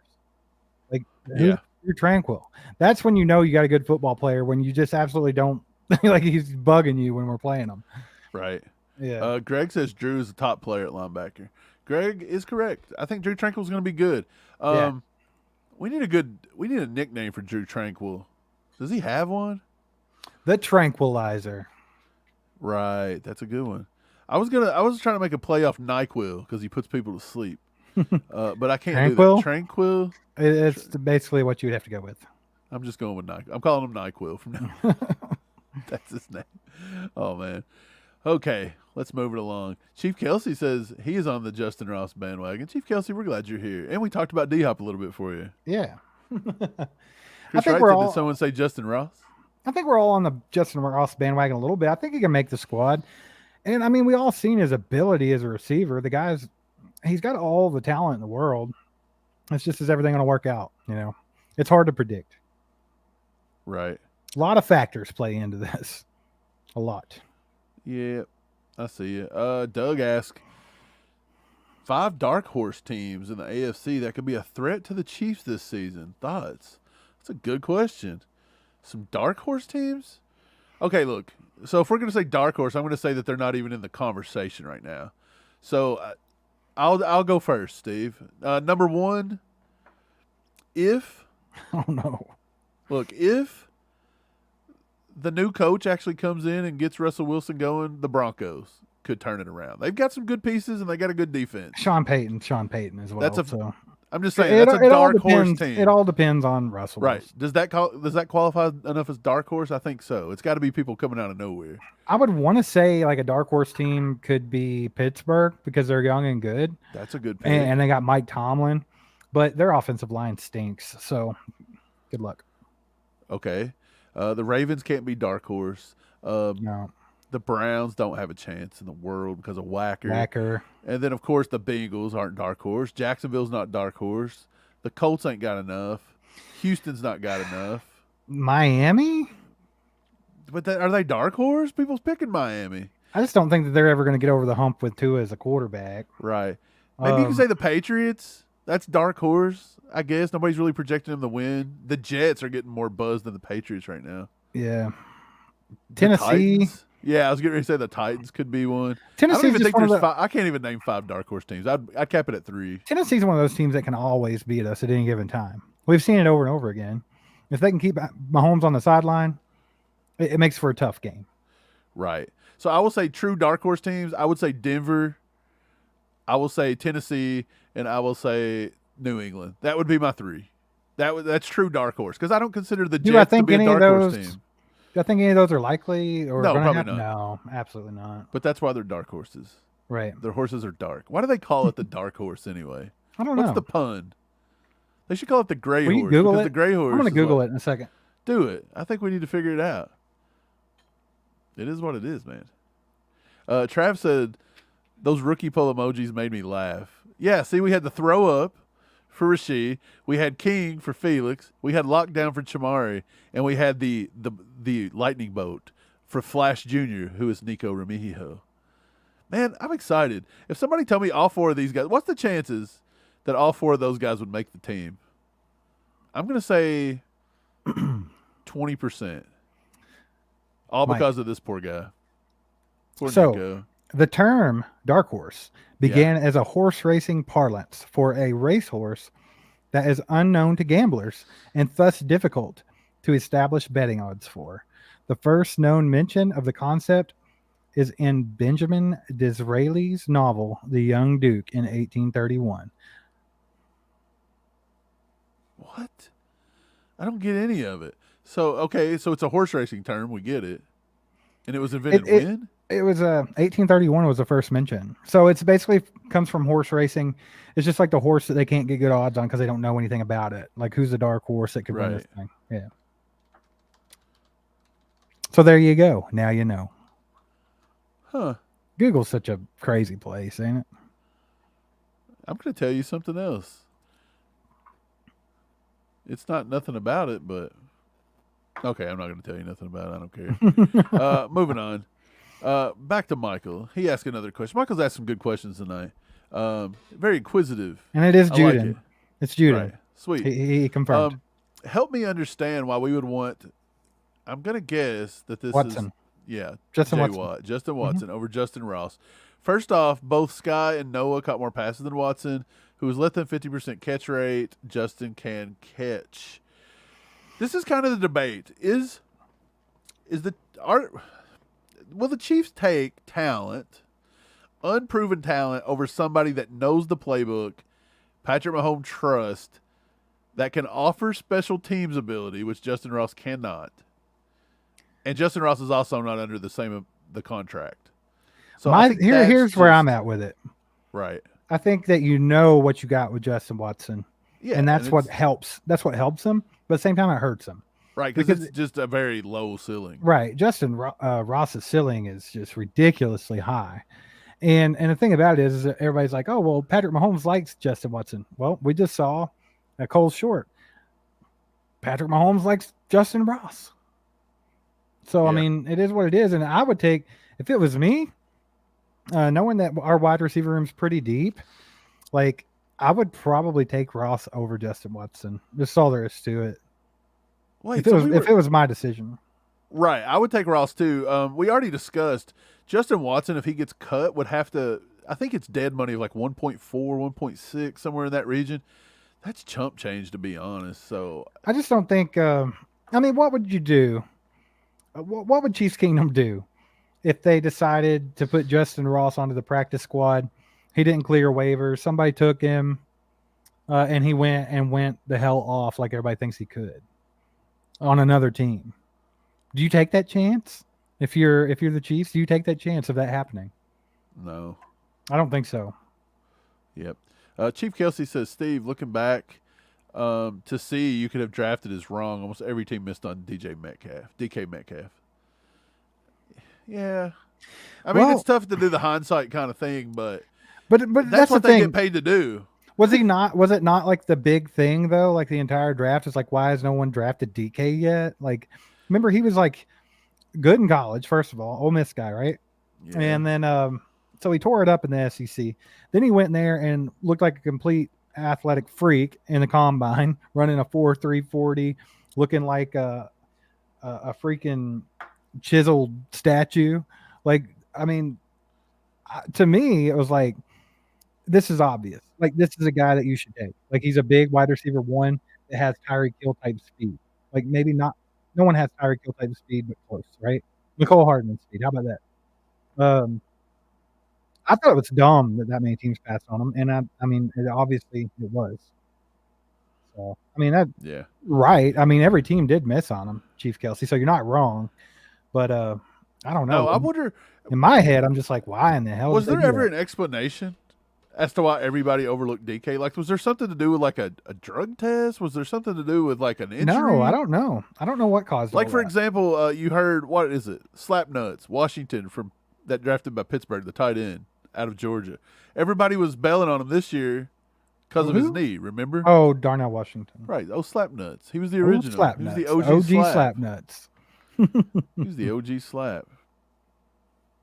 Trav says he's going to miss shouting Juju every time he caught the ball. Man, yeah, I loved having Juju on the team. We were Juju guys, man. We actually really like we were banging the table for Juju in the offseason. I would say that if Juju didn't have that knee issue, that they would have re-signed him, because I think they like Juju in the offense too as a good fit. I mean, and the kid was like, what, 25 years old, and it seemed like he'd been in the league forever, and he's just reliable. And I mean, he could always take a play to the house, man. Even though he wasn't the fastest guy in the world, he still had the ability to do those type of things. We saw it in Pittsburgh, when Roethlisberger wasn't a dinosaur yet. I'm trying to look up something really quick so you can get back to the chat if you want. Yeah, well, I don't know where you're at, so. Oh, okay. Well, you're fine. We'll go ahead and just get to the question. I've been taking it easy over here. You've been manning the ship, and I've just been chilling. Greg says we could be on the hook for $100 million for offensive line soon with Creed and Trey. Yeah, you're right. That's rough. I wonder what the. I'll tell you what I'm going to do. I'm going to go see what the market is for NFL centers right now. I want to see like who's the highest paid, what the average is. I mean, it's got to be Kels, right? Let's see. 2023, March 14th. Who are the highest paid centers in the NFL in 2023? The highest paid is Jason Kelce. Yeah, you're right. He signed a 1-year deal for $14.25 million, and he can make up to 20. I want an actual. I don't want. Like, yeah. Who's a good one to look at? Here we go.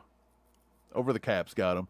Okay, Jason Kelce, 36 years old, $14.2 million. Dude, he's 36. That's crazy. Yes. Frank Ragnow from the Lions, 27 years old, total value $54 million, 27.9 fully guaranteed. He's a UDFA in 2027.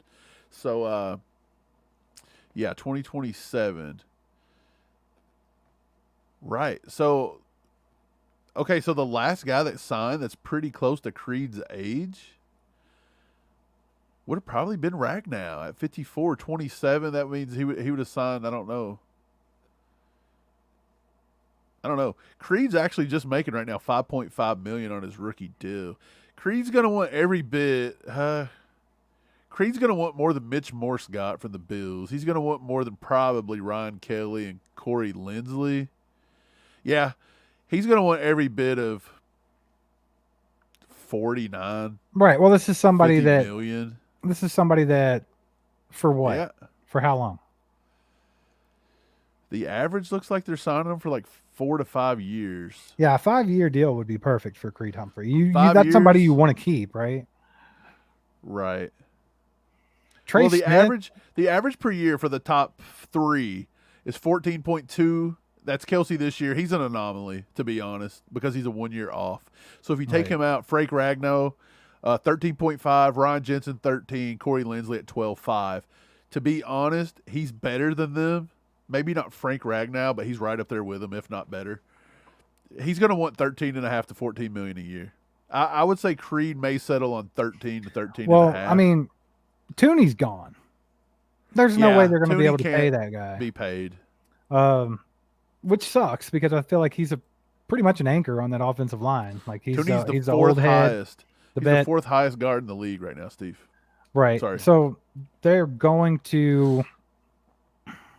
You have to lean towards Trey Smith in that situation. You got to keep a guard, right? Like you're not going to take Tooney. Yeah. He's older. How old is Tooney anyway? Probably like Tooney's 31. One. He signed an $80 million contract, so he's in the back end of his deal, which means he is going to get paid a boatload starting next year. But he's locked up to 2026. He's an unrestricted free agent in 2026. So technically, he's still on the books. For how much do they owe him for these coming years? Though? That's the thing. Right. Is he somebody that could get cut eventually or traded away or something like that? Like, because I mean, he's getting to that part of his contract where we're going to owe him a lot of money, probably. Right. So in 2021, he only made $990,000. In 2022, he made $1 million. In 2023, which is this year, he just now starts to make his money. He's making $15 million. Who, Tooney? Tooney. If you cut Joe, Yikes, he signed a bad deal, didn't he? I don't know.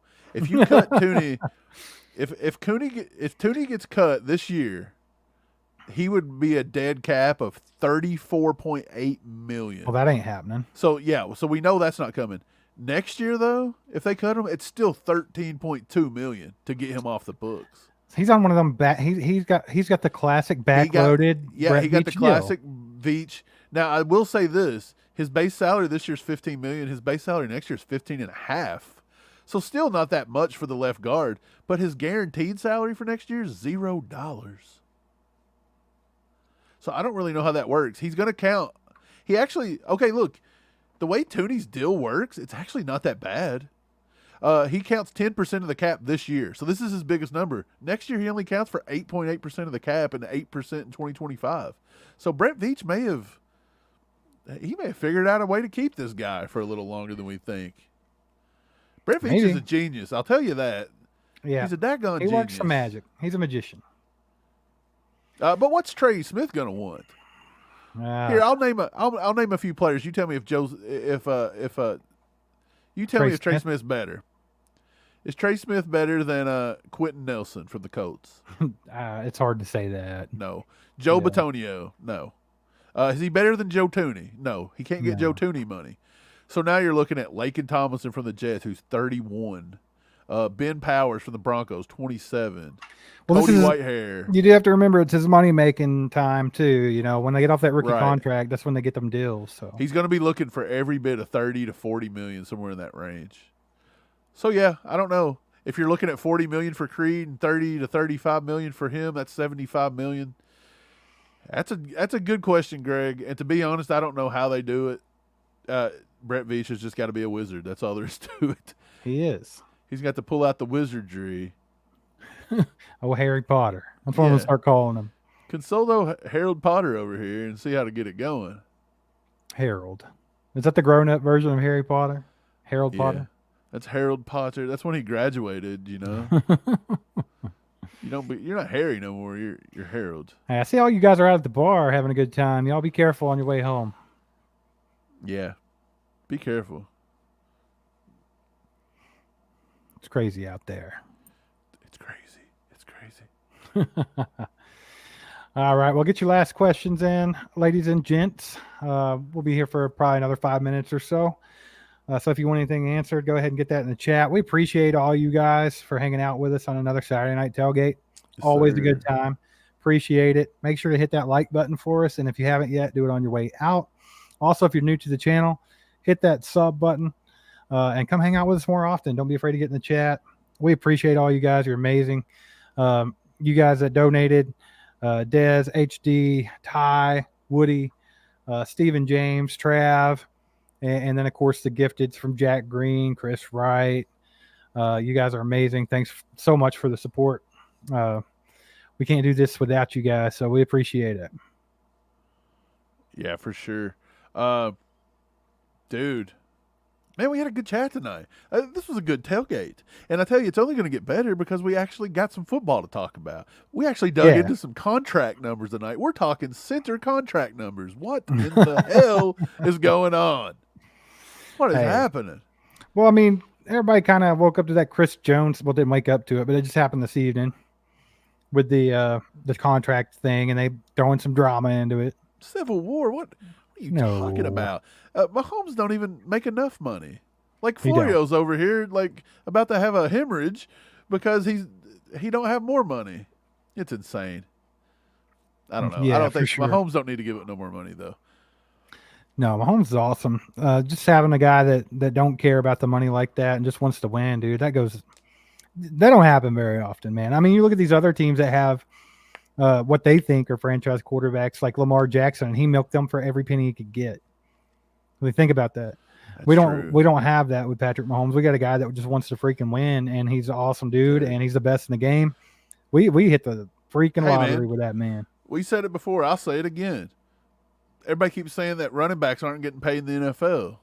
Nay, Lamar Jackson and Jalen Hurts is getting paid, and they're running backs. So what do you think about that? That's what I got to say about it. So the running back position is not dead, ladies and gentlemen. Well, I think that does have something to do with it, though. I was thinking about that. I was like, maybe the reason why that the running back position is taking a dive like it is because they rely on quarterbacks to do so much of their job nowadays. like 100%. I mean, you got teams like, Baltimore and the Eagles and everybody that they just abuse their quarterback. Yeah. Why do the Eagles need to pay a running back when they can Even just go short yardage? Buffalo. Like whatever. Yeah. Look at Buffalo. The only investment they've had in a decent running back was drafting James Cook in the 3rd round. And other than that, they don't care because they were going to let Josh Allen run the ball. Right. Michael asked about Jody Fortson. Why is he not getting any love? I think Jody Fortson gets a lot of love from Chiefs Kingdom. He's being overshadowed this year, but I think it's only because they're tired of getting burned. Jody cannot keep himself on the field. I think once he does, though, he is a red zone monster. God, do you remember the throw that throw and catch against the Chargers? Yeah, Jody beautiful. Fortson had was beautiful, man. Well, the thing about it is Jody Fortson, he's not one of those guys that get ticky-tacky injuries either. Like, it's not his fault. He's not a wuss or anything like that. Like, this guy's just had some bad luck.